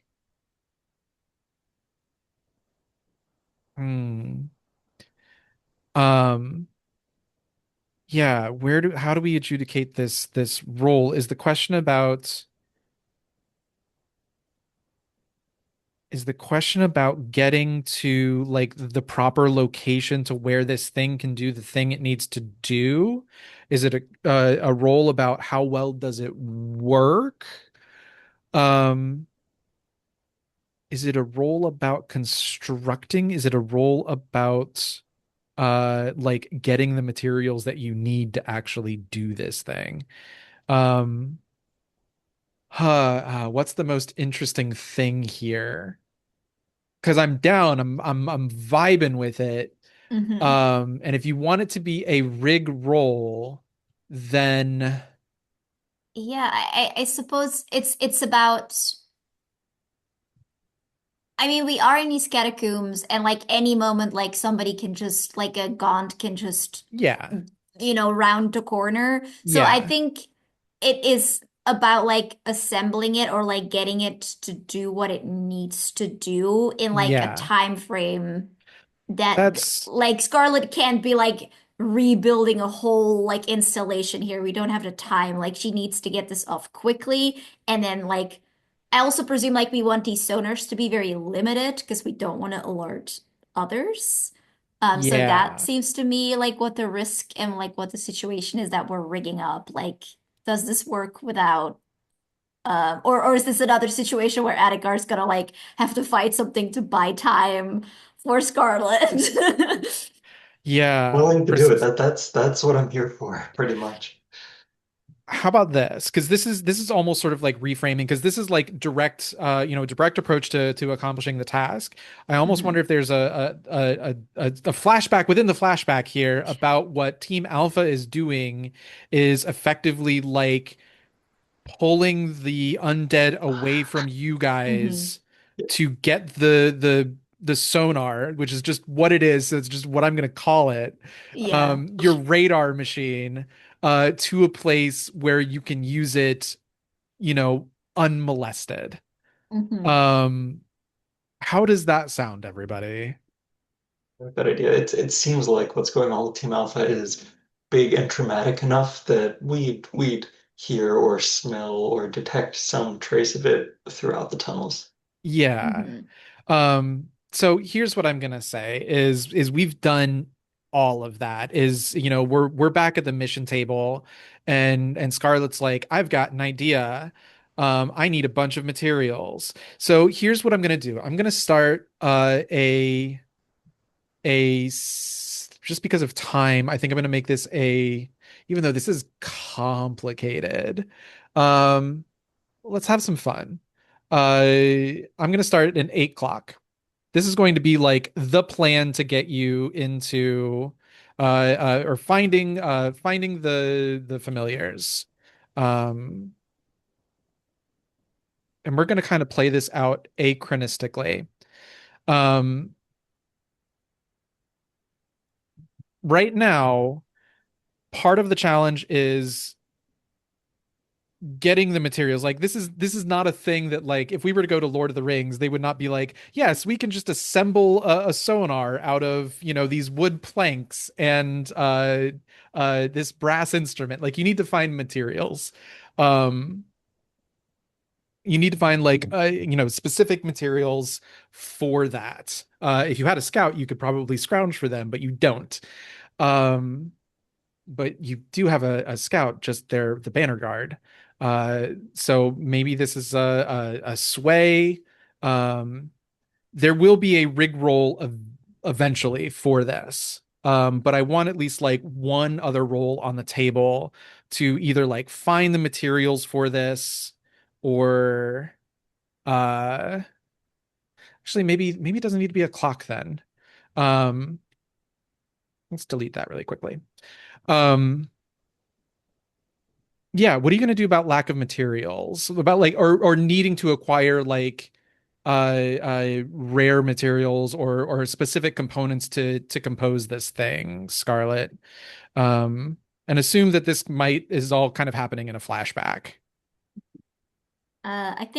I think Ben mentioned that Adhikar has some sway, so maybe you helped out because I don't. I only have consort, but um, I well, mean, Crow might be a Penyar, but yeah, and this Hard could to have been say. happening back above ground before you even started the mission, because again, I feel like you would have, correct me if I'm wrong, you would have assembled this thing like yeah, before. I feel like that was the plan, right? I Yeah. feel like that's too complicated for Scarlet to be like in the middle of these catacombs and On be the like, fly. oh wait, let me just do Yeah, some let me science. just MacGyver this skull into a resonant chamber. Like, no, Yeah, yeah. I feel like they knew Um, what they were looking for, and like when that was being said, Scarlet was like, "Oh wait, we can like find the room this way," and yeah, that's like why the groups Yeah. were divided this way. Yeah, I could yeah. have tried to help convince Crow to give us a hand. Yeah. So Adhikar, stepping out of chronology for a second, like, um, if Scarlet charged you with, like, Scarlet, like, what is something, like, help me out with, like, a fantasy appropriate component that could make a radar or sonar machine. Like, a musical instrument is what's coming to mind for me, like a trumpet, or Yeah, a horn or I'm something. wondering if maybe to like make it more pertinent to this particular case, I'm wondering if maybe there is like there's like these really old like statues or decorations that have like round like symbolically like round like shield like things that they're holding, and we can kind of use that to like collect the sound and like bounce it off, which is like maybe for that part we need Crow to collect it for us because we can't do that, that's too dangerous or something. Oh, okay. So this part is actually being assembled on site, is what it sounds like. Yes. I'm also fine if we do that before, then yeah, I think a musical instrument makes sense. What else could make sense? Um, I'm fine with this idea of, like, part of it was assembled, above ground, but I do think, like, a machine of this complexity is not something you can just MacGyver together with the materials around you inside catacombs. You see mhm. where I'm going with that? But if you Yeah, knew, I if feel like it's got to be like a combination. Like yeah, there's got to be a reason why we're going down and like doing some stuff now to have risk right now as well. yeah. Mhm. So yeah, actually, I don't hate the idea of, like, if Adhikar, if that's the route you want to go of like convincing and using sway to be like, hey, we need you to go and get these find these shields that have the specific resonance that we're going for. And we're gonna get pingbacks from because it is a shield that you're looking for as well. Yeah, killing two Um, birds with one stone. cool. I'm down with that. Uh, I will call this so we'll call it risky and I mean if we start at risky standard, I feel like this is there a reason it would be like it's not the most direct approach, but I also don't want to be like sway is always going to be starting out limited. So we'll call it risky standard, sure. It's not going to get everything you need. Actually, I am going to go back to that clock and just say that like this is all contributing to that stuff. So here's our 8 clock again. Um, so standard will get you 2 ticks on the clock. Um, risky, what are we risking here? Uh, I feel like causality suggests that the crow is going to get injured. Um, but is that really interesting to us here in the story being told? Um, hmm. Hum. Obviously, time is a situation. So uh Yeah, it could be that we just like we waste time trying to follow a poorly like assembled creation, or we lose Crow's assistance for some amount of time. yeah. I'm just gonna leave it now for it's risky, so it'll be 2 ticks on the they find it first clock. Okay. And just yeah, it just takes time. Even though like sway does not necessarily address time loss, again, we're living in fiction land. Um, so if you're fine with that, risky standard, Yeah, uh, I've only got one, so I would take a devil's bargain hmm. or push. But I don't know what's planned for these characters after, but I feel like an easy devil's bargain is you owe Crow a favor. ooh, I like that. Crow seems threatening and strange. I can ride with that. Yeah. Yeah, Yeah. Devil's bargain. Yeah, I'll do this for you, but you owe me a favor. yeah. And it's either the bonus for devil's bargain or for pushing. I can't do both, right? I can throw in Uh, a help die. Okay, cool. I believe you cannot get dice from both. But I could get a help die and a devil's bargain die. Hang on, I'm double checking. I think you can push or devil's bargain. You can't do both. Yeah, Right, Yeah, right. yeah. our But little I can get help. cards. Perfect. Okay, so I think I can go for it then. 5. You can push for effect and accept a devil's bargain. Pop, pop. But you can't get dice from both. Um, Perfect. Got it. Yeah. um, yes. Fantastic. So on a 5, 2 ticks on the they find it first clock, but you will succeed and you will also get 2 ticks on this 8 clock to find the thing. Oh, we have I'm a ways also to go. going. Hmm? We have a ways to go. Yes. Um, I am also going to count this as a sort of setup role because you did get a specific component for this device. Yeah. Um, yeah, if we want to go into the rig role now, Here's the thing though, you didn't have those components before, so it would have been it probably really should have been a zero effect roll for rig. Which I'm gonna say, yeah, I'm gonna say it would have been it starts at zero effect. Because you don't have the materials that you need to create a literal fucking sonar radar.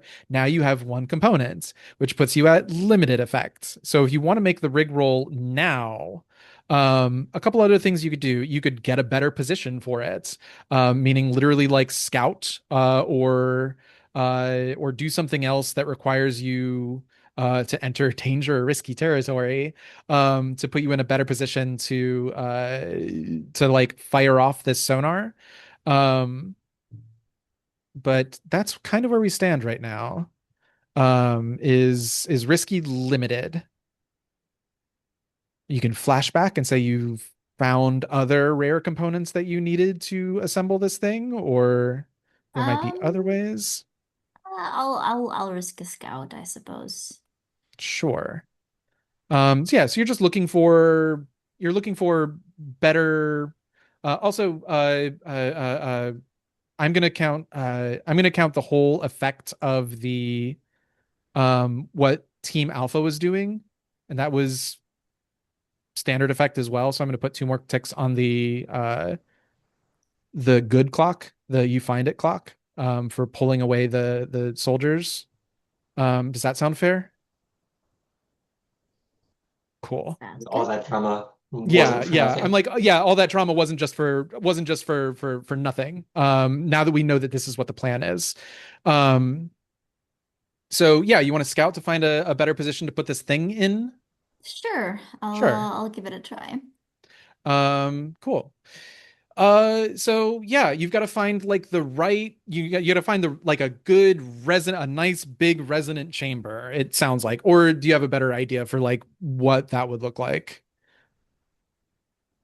Um, oh, that sounds. I would say it's either like a place where we can kind of like turn it around, or it's like a resonance chamber to enhance the sound that we're picking up. I'm good with either of those.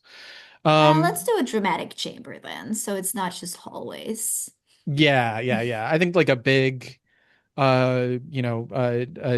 catacombs, they're hallways and they're rooms, they're hallways and they're rooms, they're hallways and they're rooms, and we're looking for a nice big room that has those juicy echoes in them. Hmm. um cool. Yeah, call this a scout. um you had the crow with you, but I think this is all taking place at the same time. The crow is off doing, the crow's off looking for uh uh shields, it sounds like, to help assemble this thing. So you're not going to get her assistance. Uh, Adhikar is there on site. Can help you be looking for this thing if Adhikar wants to provide a Yeah. help die. I'm going to call this risky standard. The risk is I think you have more undead to deal with. Um, yeah. And at standard effect, um, bum.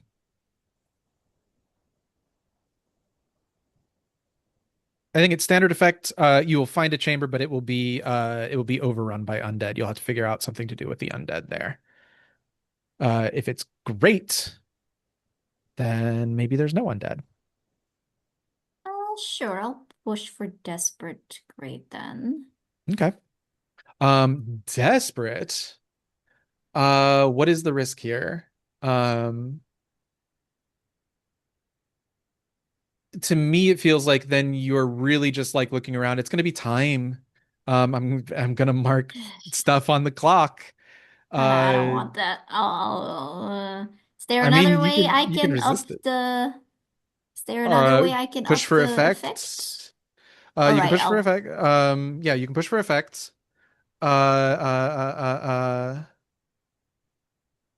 What else? I'll push for effect then. Okay, two stress.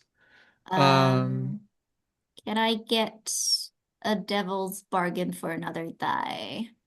yeah, we're at risky. Great. Uh, Devil's Bargain. For Scarlet Charging Hunt. Bum, bum, bum, bum, bum, bum, bum, bum, bum,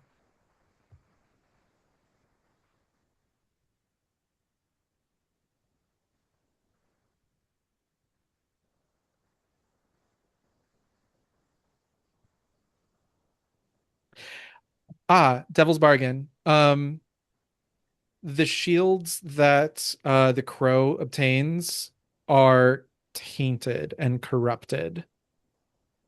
Using the device will require you to resist corruption, which you are marked and have additional bonus to, but that doesn't mean you won't suffer corruption at all.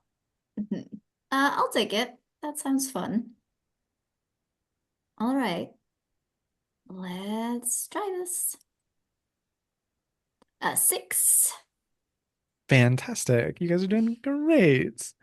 Um, You love to see it. you love to see it. You love to see it. Yeah. I don't know if you want to add any more details to this room. We're not going to be here for terribly long. I just picture a oh, wait, risky, great. Yeah. Uh, but if it's great effect, that means it should be 3 ticks on this clock. Yeah, according to the rules of the game. So you find a really good chamber. Um, yeah. Do you want to add any other details to it about like what makes this chamber so resonant and cool? Yeah, I think it's like Scarlet and Edgar, and I think the whole time like Scarlet has just kind of been like reassembling like this little thing, maybe not even related, but just like fidgeting with something. And I think she's been looking around, and maybe like Edgar is the one who like pushes open this door, like all kind of debris and dust is falling off it. And I think we see that this is I'm almost wondering if it's like there's just like this one really big like coffin in the middle that's got like the engravings, like a person like lying there, like engraved in marble, like on the coffin lid. And I think other than that, there's just like these like how do you call it? Like the little carvings in the wall that are just like lined with like alchemic lanterns, giving off maybe like a weird Ooh. like greenish light or something. But it means that this is like a very like wide room. Maybe it's even like kind of like semicircular.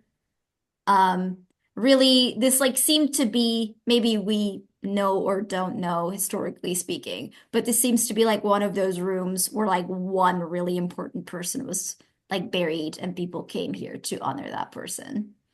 Yeah, actually, I'm going to alter my devil's bargain slightly then. It's not that the shields are corrupted, it's that the room itself, it's a fantastic room for doing what you need to get it done. But this room is, it's an alchemist's tomb.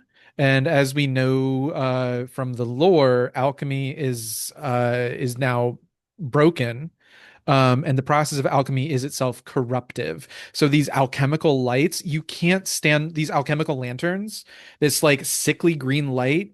It's light, but you can't stand under it for very long without just feeling icky, you know? There is something corruptive about the lights themselves, or just being in this room.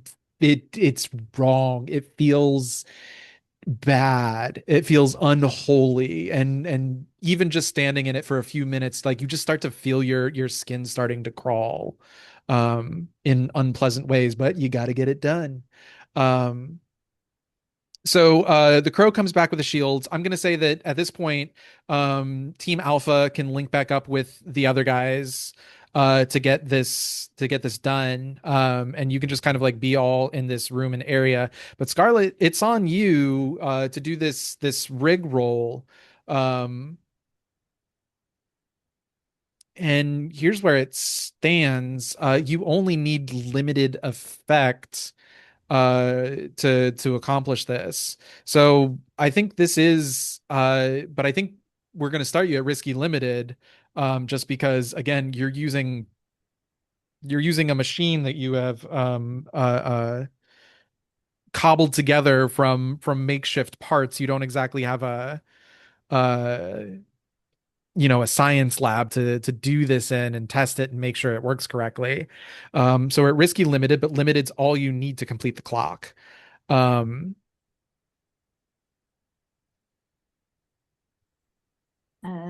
Yeah, that is fine for me. I'll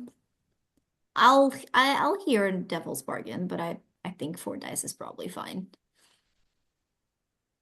I mean, now that I said it um, out loud, it won't be, but yeah, right. Welcome to the way the game is played. First, yeah.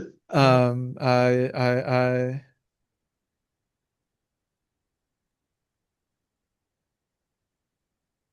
if there is no interesting one, I'm fine just going for it. I mean, there's an interesting one, but I worry that it'll pull the story way off in a different direction than it wants to go. The Devil's Bargain, feel free to shoot it down if it just doesn't seem terribly interesting, is like the ghost of someone dear to Scarlet will be somewhere in this tomb or will approach you immediately. Mm. What if Scarlet just gets haunted by one of the ghosts here? Stuck to you now. We have so many haunted people. I love it. Yeah, I'll take it. I love being haunted. Okay. But not capital H haunted, because that's Not trauma. capital H haunted. No, lowercase haunted. Um, cool. Okay. Yeah. Your risk here is corruption. So because of the way corruption works, because it's risky, it will be 2 levels of corruption, which isn't a lot, but it's not nothing either. Not nothing. All right. There we go.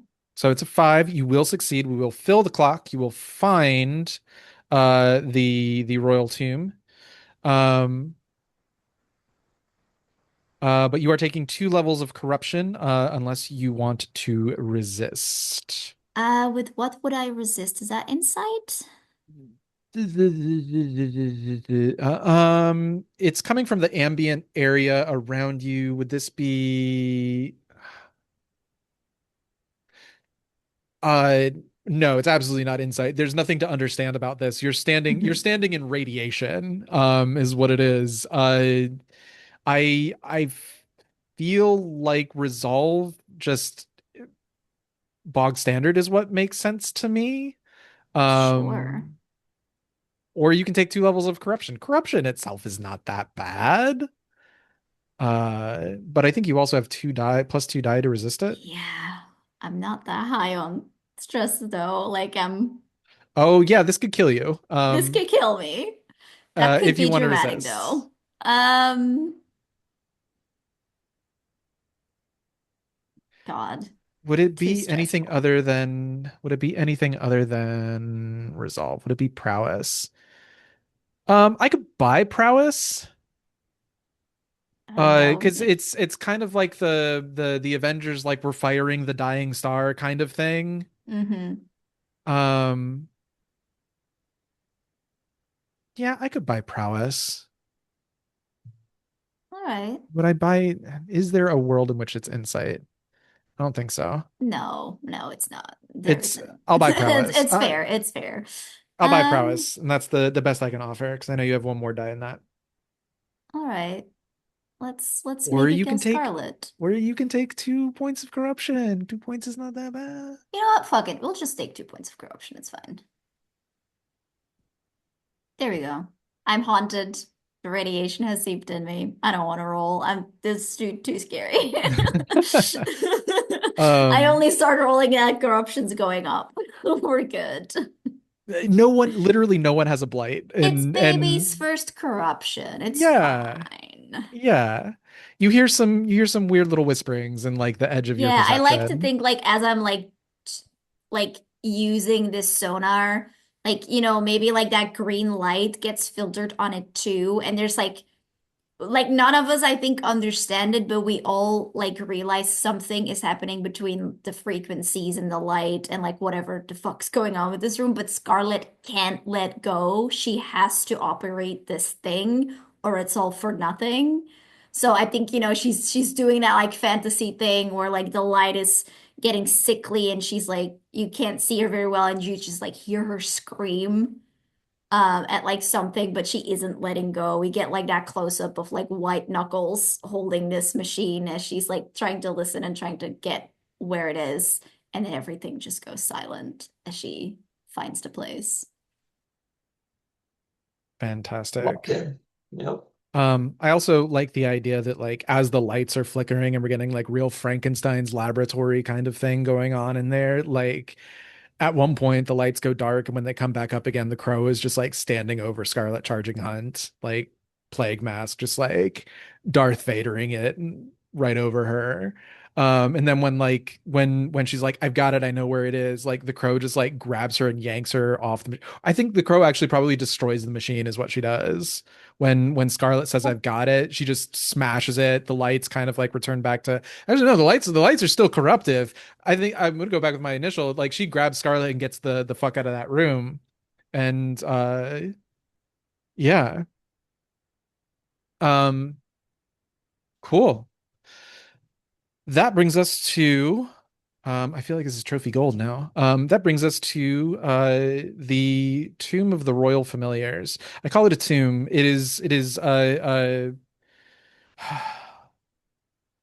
Think of this place as the Forbidden City, but underground. The Chinese, the Forbidden City. Uh, Serious business. yeah, this is an entire, um, effectively an entire complex, um, that is made almost in the replication of a living city for dead people. Um, Yeah. So there is presumably why this is under Fort Callisto is anybody's guess. There's presumably like almost there might even be like the Imperial uh uh not sarcophagi, not tomb, place for multiple tombs, for multiple sarcophagi. Um Cillian? No. no, we have them here in New Orleans. Why the fuck can't I think of this? Anyways, Mausoleum? yeah, mausoleum. Mausoleum? Yes. Yes. Oh, thank God. Um, yeah, so there might even be like a imperial mausoleum here. You're not interested in the emperor's corpse or any imperial corpse. You're specifically looking for the equivalent of their consort. Um, but you find it, or you find the complex area. And the decorations do change. Actually, let's go ahead and take let's just take a 5 minute break really quickly, just so I can sort of mentally reset. But I will see you all at like a little after quarter till.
Give Jazzy another minute or two. We'll take it till 10 till.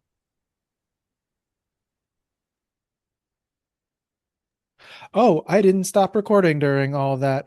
My bad. Mark, if you're watching this later, I apologize, but you just sat through about 4 or 5 minutes of silence. All right, and we're back.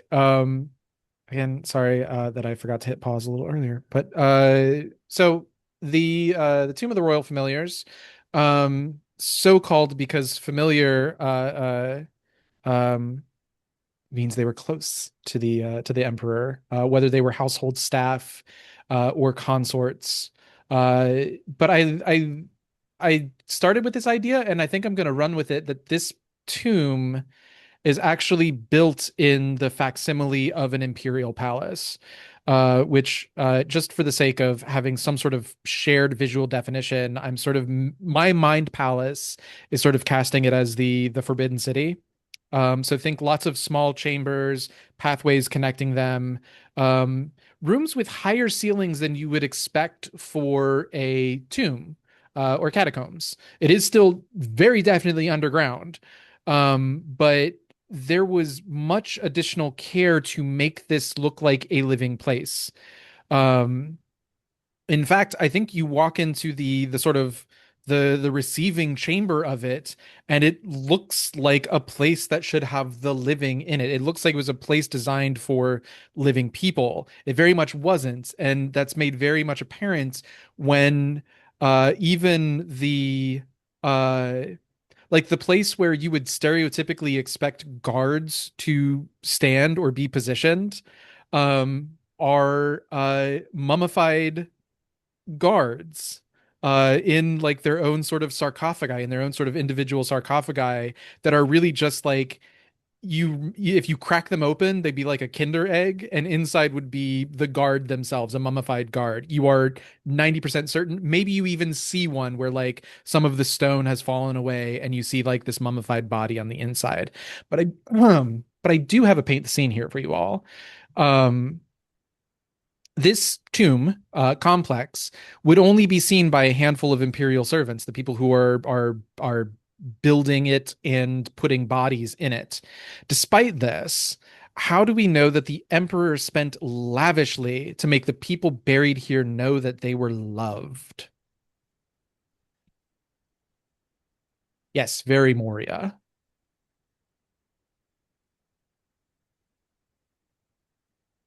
I think even though like because of how old it is, I think some of it might be crumbling, but I think it's surprisingly well um preserved because inlaid in like gemstones that won't crumble and won't decay because this is where they're supposed to be.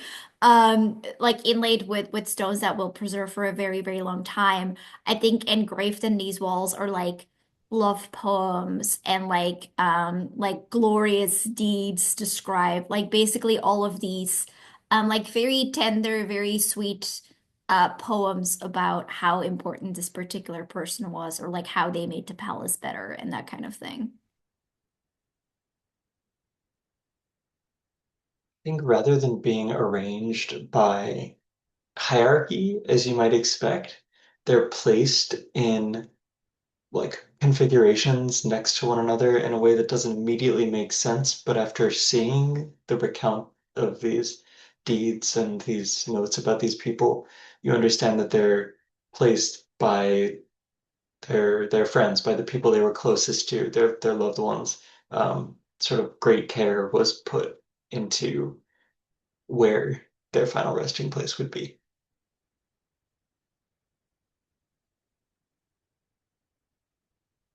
As well as all of that each, um, not necessarily a sarcophagus, but the actual stone cover over where the body lies has been carved with not just an image of the person, but an image of them doing something that they loved or would want to be remembered by, which shows just how much effort was put into making sure they are remembered favorably.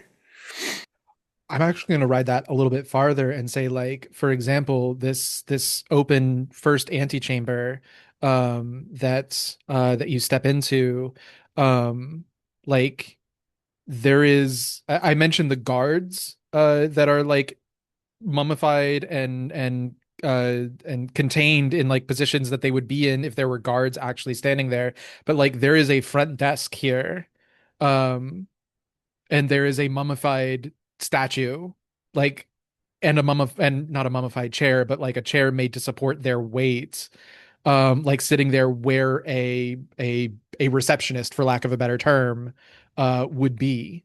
Um, there are several, yeah, I'm just going to use the term mummies for this, but there are several mummies like it's almost like a statue garden where every one of the statues is containing a corpse of an Imperial staff member. There are a couple gardeners in this sort of like this mock-up of a garden space. None of the flowers are real, but there are a couple gardeners that are there that look like stone, stone statues that are containing mummies and things like that. Um, there is also, however, time has had its effect on this place, and several of the passageways are uh, have suffered cave-ins. So any of the rooms that you see, there might be a pile of where the ceiling has fallen in, but particularly in the tunnels going from like one room to another, there's often rubble twixt you and it, including to the consort's wing. So that is your current challenge is you now need to find the Emperor's lover, or this specific one that has the shield that you're going for. And the first thing that Bone Standing Pat says is, how many fucking lovers did he have anyways? Do we know which one is the right one? Do we know which one is the right bed warmer of the emperor here? Well, they should have a shield, right? So perhaps, and I think Scarlet like kind of gestures at these engravings like on the lid of the coffins that are portraying all these people. If No, it, right, right, yes, of course.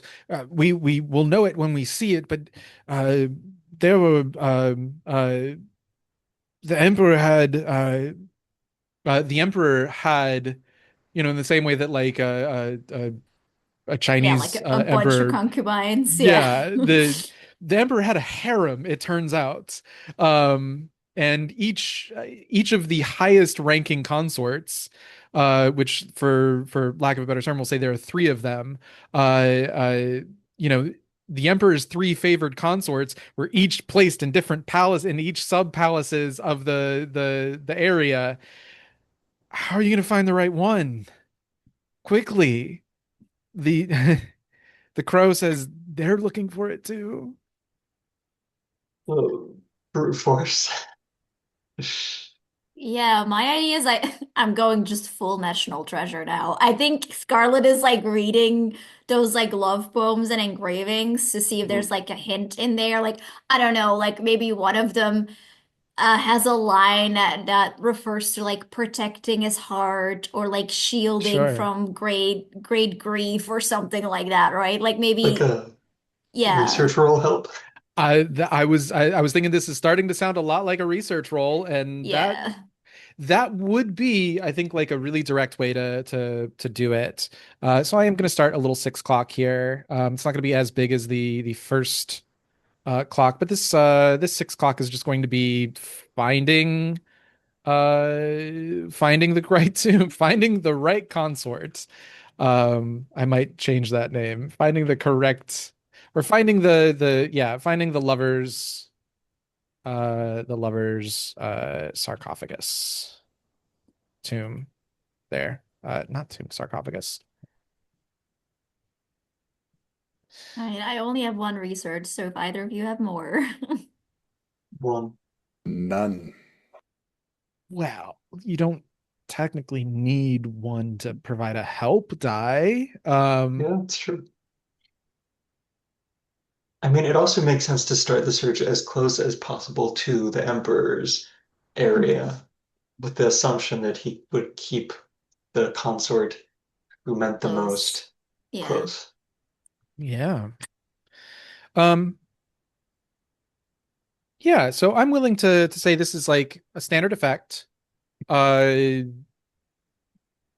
you'll find some clue as to which of the consorts is the correct one.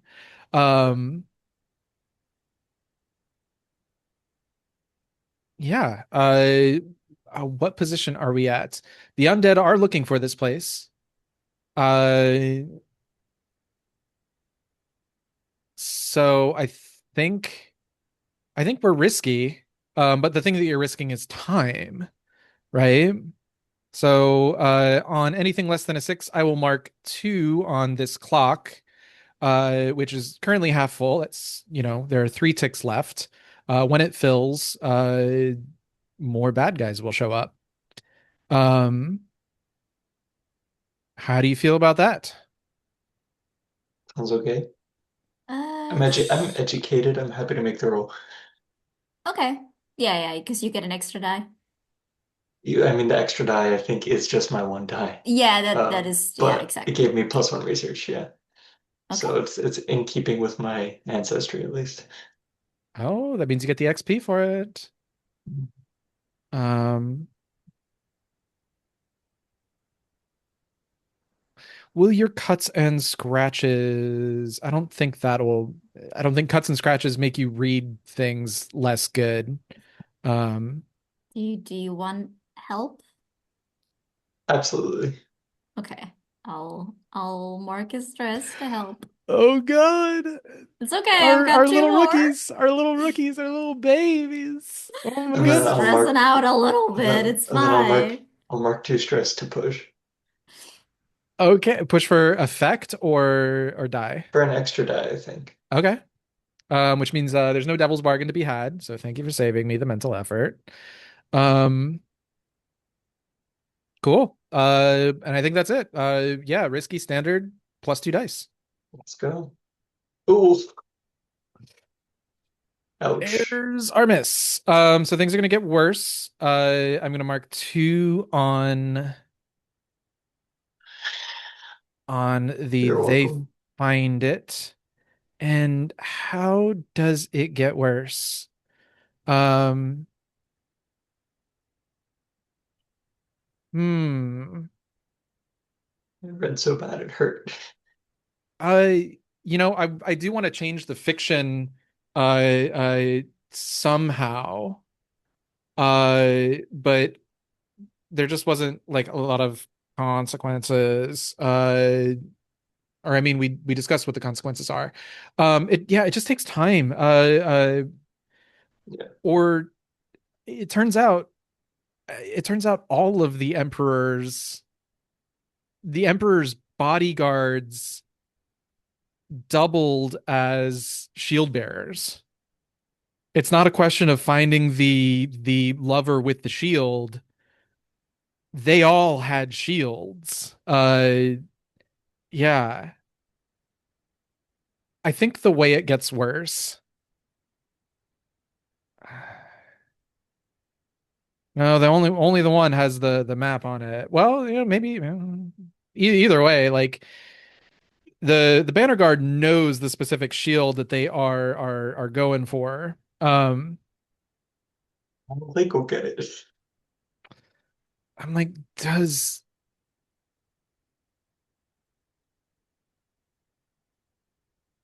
the does one of them wake up?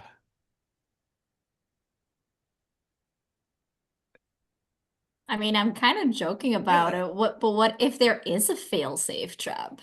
I mean, if these people were so loved, then I'm gonna assume that they really don't want these graves to be robbed.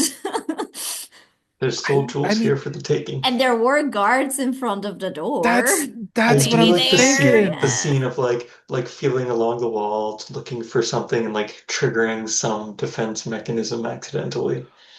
Yeah, I don't know if I want to go full Indiana Jones with it, but I am thinking that like instead of doing two ticks on the clock, I'm going to do one tick on the clock because I'm going to add another consequence, and that is um some of those guards, the guard statues.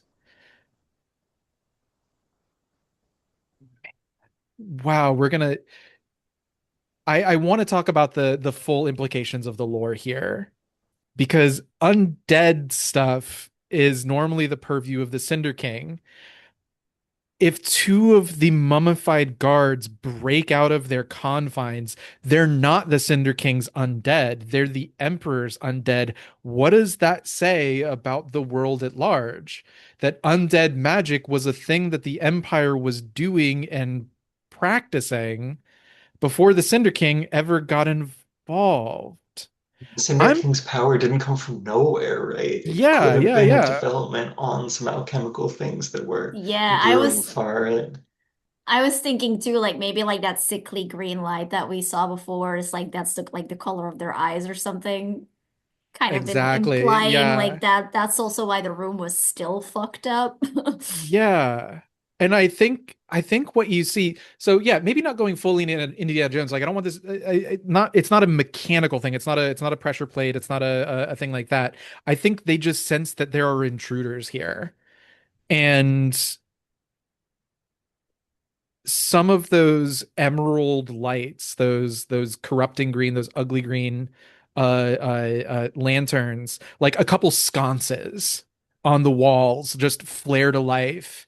And you hear the breaking of stone as do we want to put you guys like in the Emperor's chamber? I'm willing to say you can just make it there.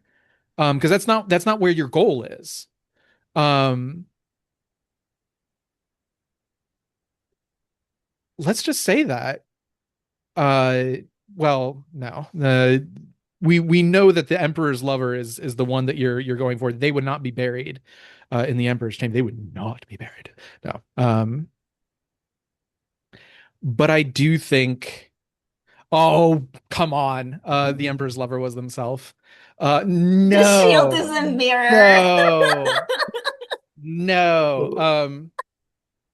Oh, We do have somebody who has to leave here in a few minutes, so I think I'm going to put it at a cliffhanger of what we see, and tell me if this doesn't feel like it would be true to the fiction. I do think we see you guys not in the opening antechamber. I think we skipped a bunch of time. I think we plop you in like the Imperial like the throne room.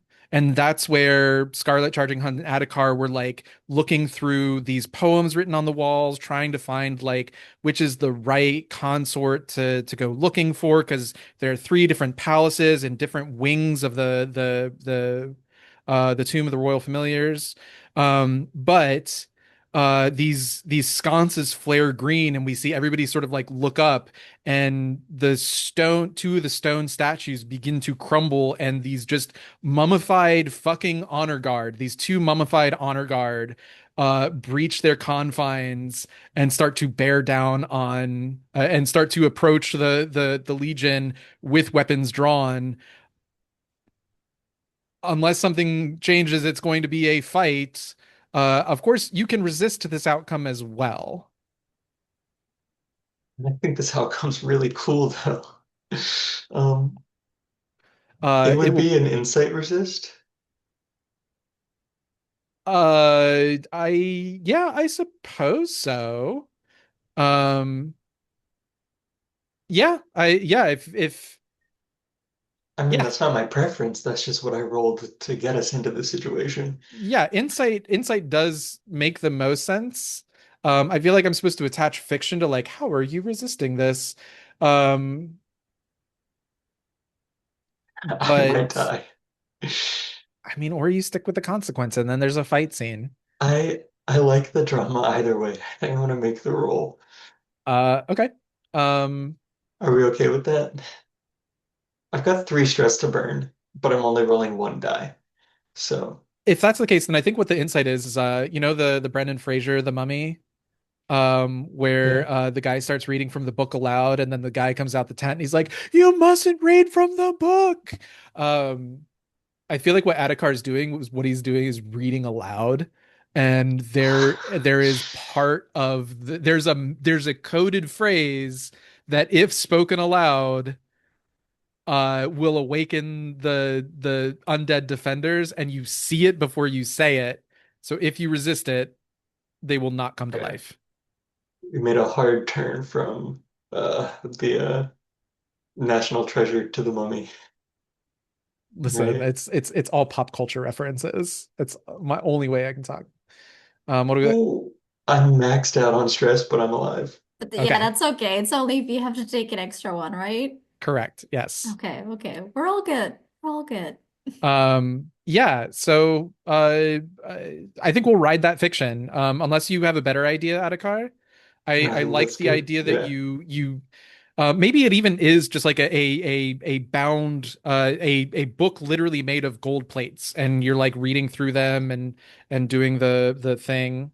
But as you're reading aloud, maybe like they start to rumble, and somebody like stops you from like finishing the awaken phrase.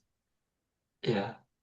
And you realize you're not reading um I guess I'm taking the fiction. You realize at some point that first of all you're translating from Old Empire. Sure. Um, Yeah. and I think knowing what we know of Adhikar, uh, uh, you get so involved in the translation of this, and you're so excited to be like reading Old Empire text and translating it on the Yeah. fly, that you don't realize you're It's a you're treat. reading an awakening code. Yeah. And maybe it's the crow. Maybe like she like grabs you and like stops you and or like slams the book shut. Because you don't realize yet that you're reading an awakening code when you were looking for the tourist guide to where the undead's booze be sleeping. Yeah. I think even then, I'm not sure that I register, and I ask the crow, but we need to. How are we supposed to figure it out if we don't? Uh, And she goes, "That was an awakening code. You almost got the royal guards to awaken from a centuries old slumber." well, maybe they know where the shield is. And I think that's where we're going to end today's session, because I do know we have somebody who has to dip out. Yeah. If we have time for stars and wishes, of course, feel free, or we can do them asynchronously on chat. Boop boop. I can fire off a few quick stars, and which is stars for the dramatic Alpha Team confrontation in the hallway. That was really cool. I think the consequences really like ballooned in a way that felt really impactful. A star for Scarlet rigging the trap. I thought the way that that evolved in terms of like how it ended up looking was really fun, very cool. And then star for the like complex, that we're entering. I feel like Kevin, you did a great job laying out this like really almost like a you know Byzantine tomb that's far more sprawling than I think any of us expected from just like a catacomb going in. And I think that's a really cool dramatic place to be.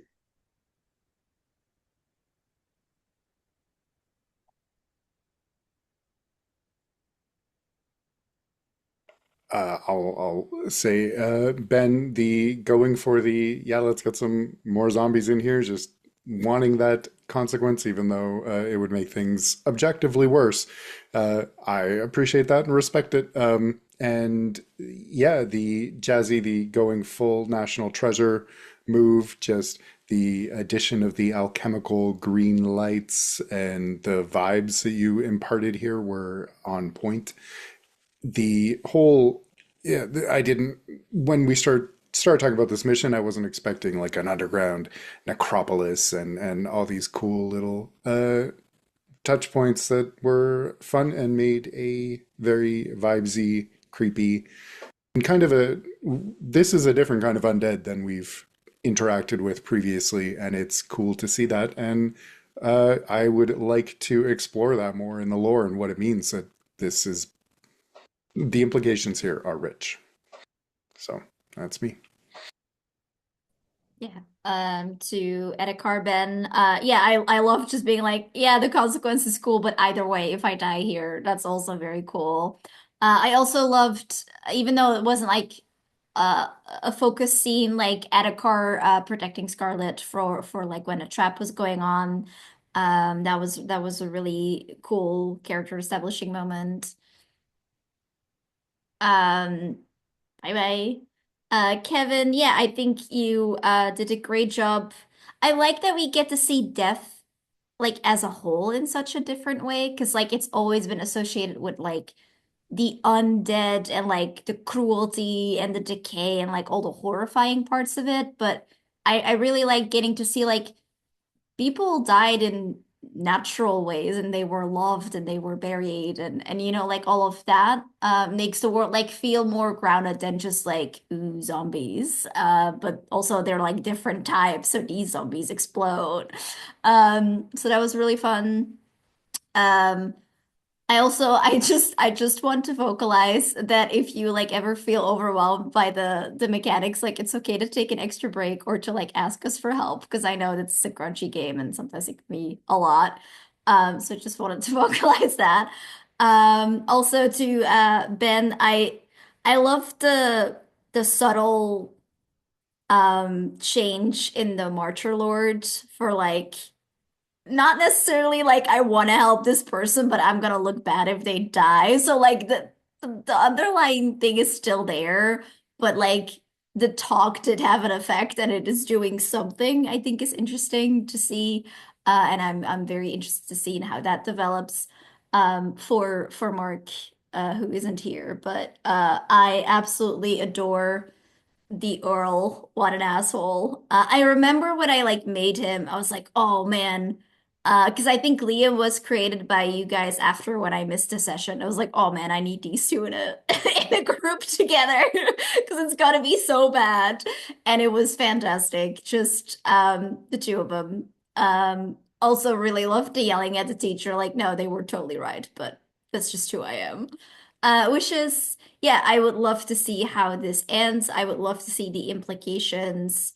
Um, and I would love to see like how the like this feels very dangerous that we're only rookies. Like you can really feel the effect of mechanically not having your specialists, I feel. Um, so I'm very interested to see how that ends up and it would be satisfying if a bunch of them promote after this. It could also be very tragic if they were on the cusp of that and they don't make it.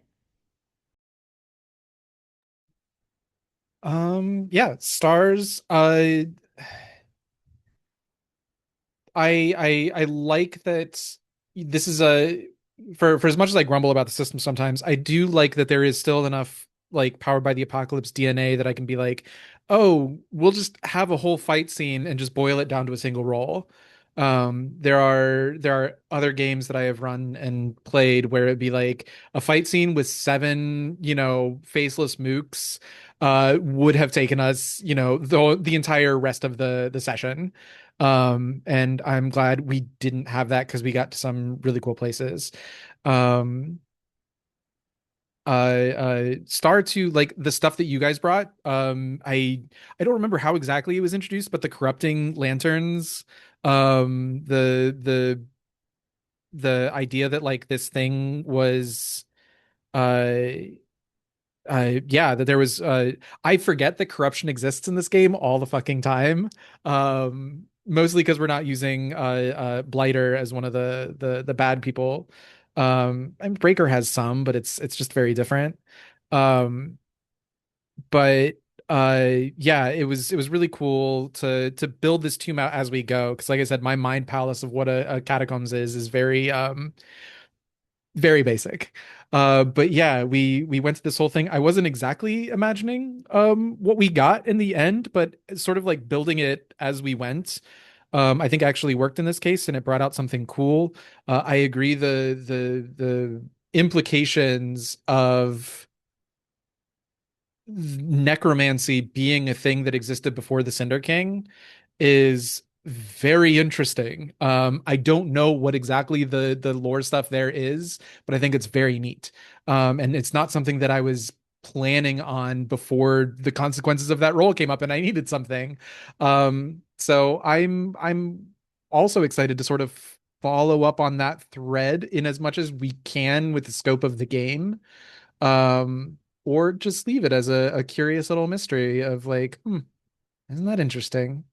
Um, yeah, wishes. I don't know. I don't want to kill any rookies, but I definitely want to make sure, kind of like to echo Jazzy's sentiment, I want to make sure that you all feel like you're rookies in an all rookie mission. And however that shakes out, whether it's because you guys die or you already got a couple people on the cusp of stressing out and traumaing out. Um, yeah, however that shakes out. And if you get some promotions, great. And if we learn how fragile and delicate rookies really are, well, that's also a thing. In any case, it's been a fun session. I did have a lot of fun with this. I was stressing about it a little bit because I also am like, what can I do that is not just long hallways of coffins? But I'm really happy with the way this turned out. So, and you guys were a large part of that. So, I love you all, and I will see you all next week for the thrilling conclusion of Operation Copper Bronze Pool. Bronze. Bronze Pool. Oh my God, my precious metals. I'm getting them all mixed up. In any case, love you all. I'll see you there. Enjoy See you and see you around. in a week. Have a good evening. Bye. You too.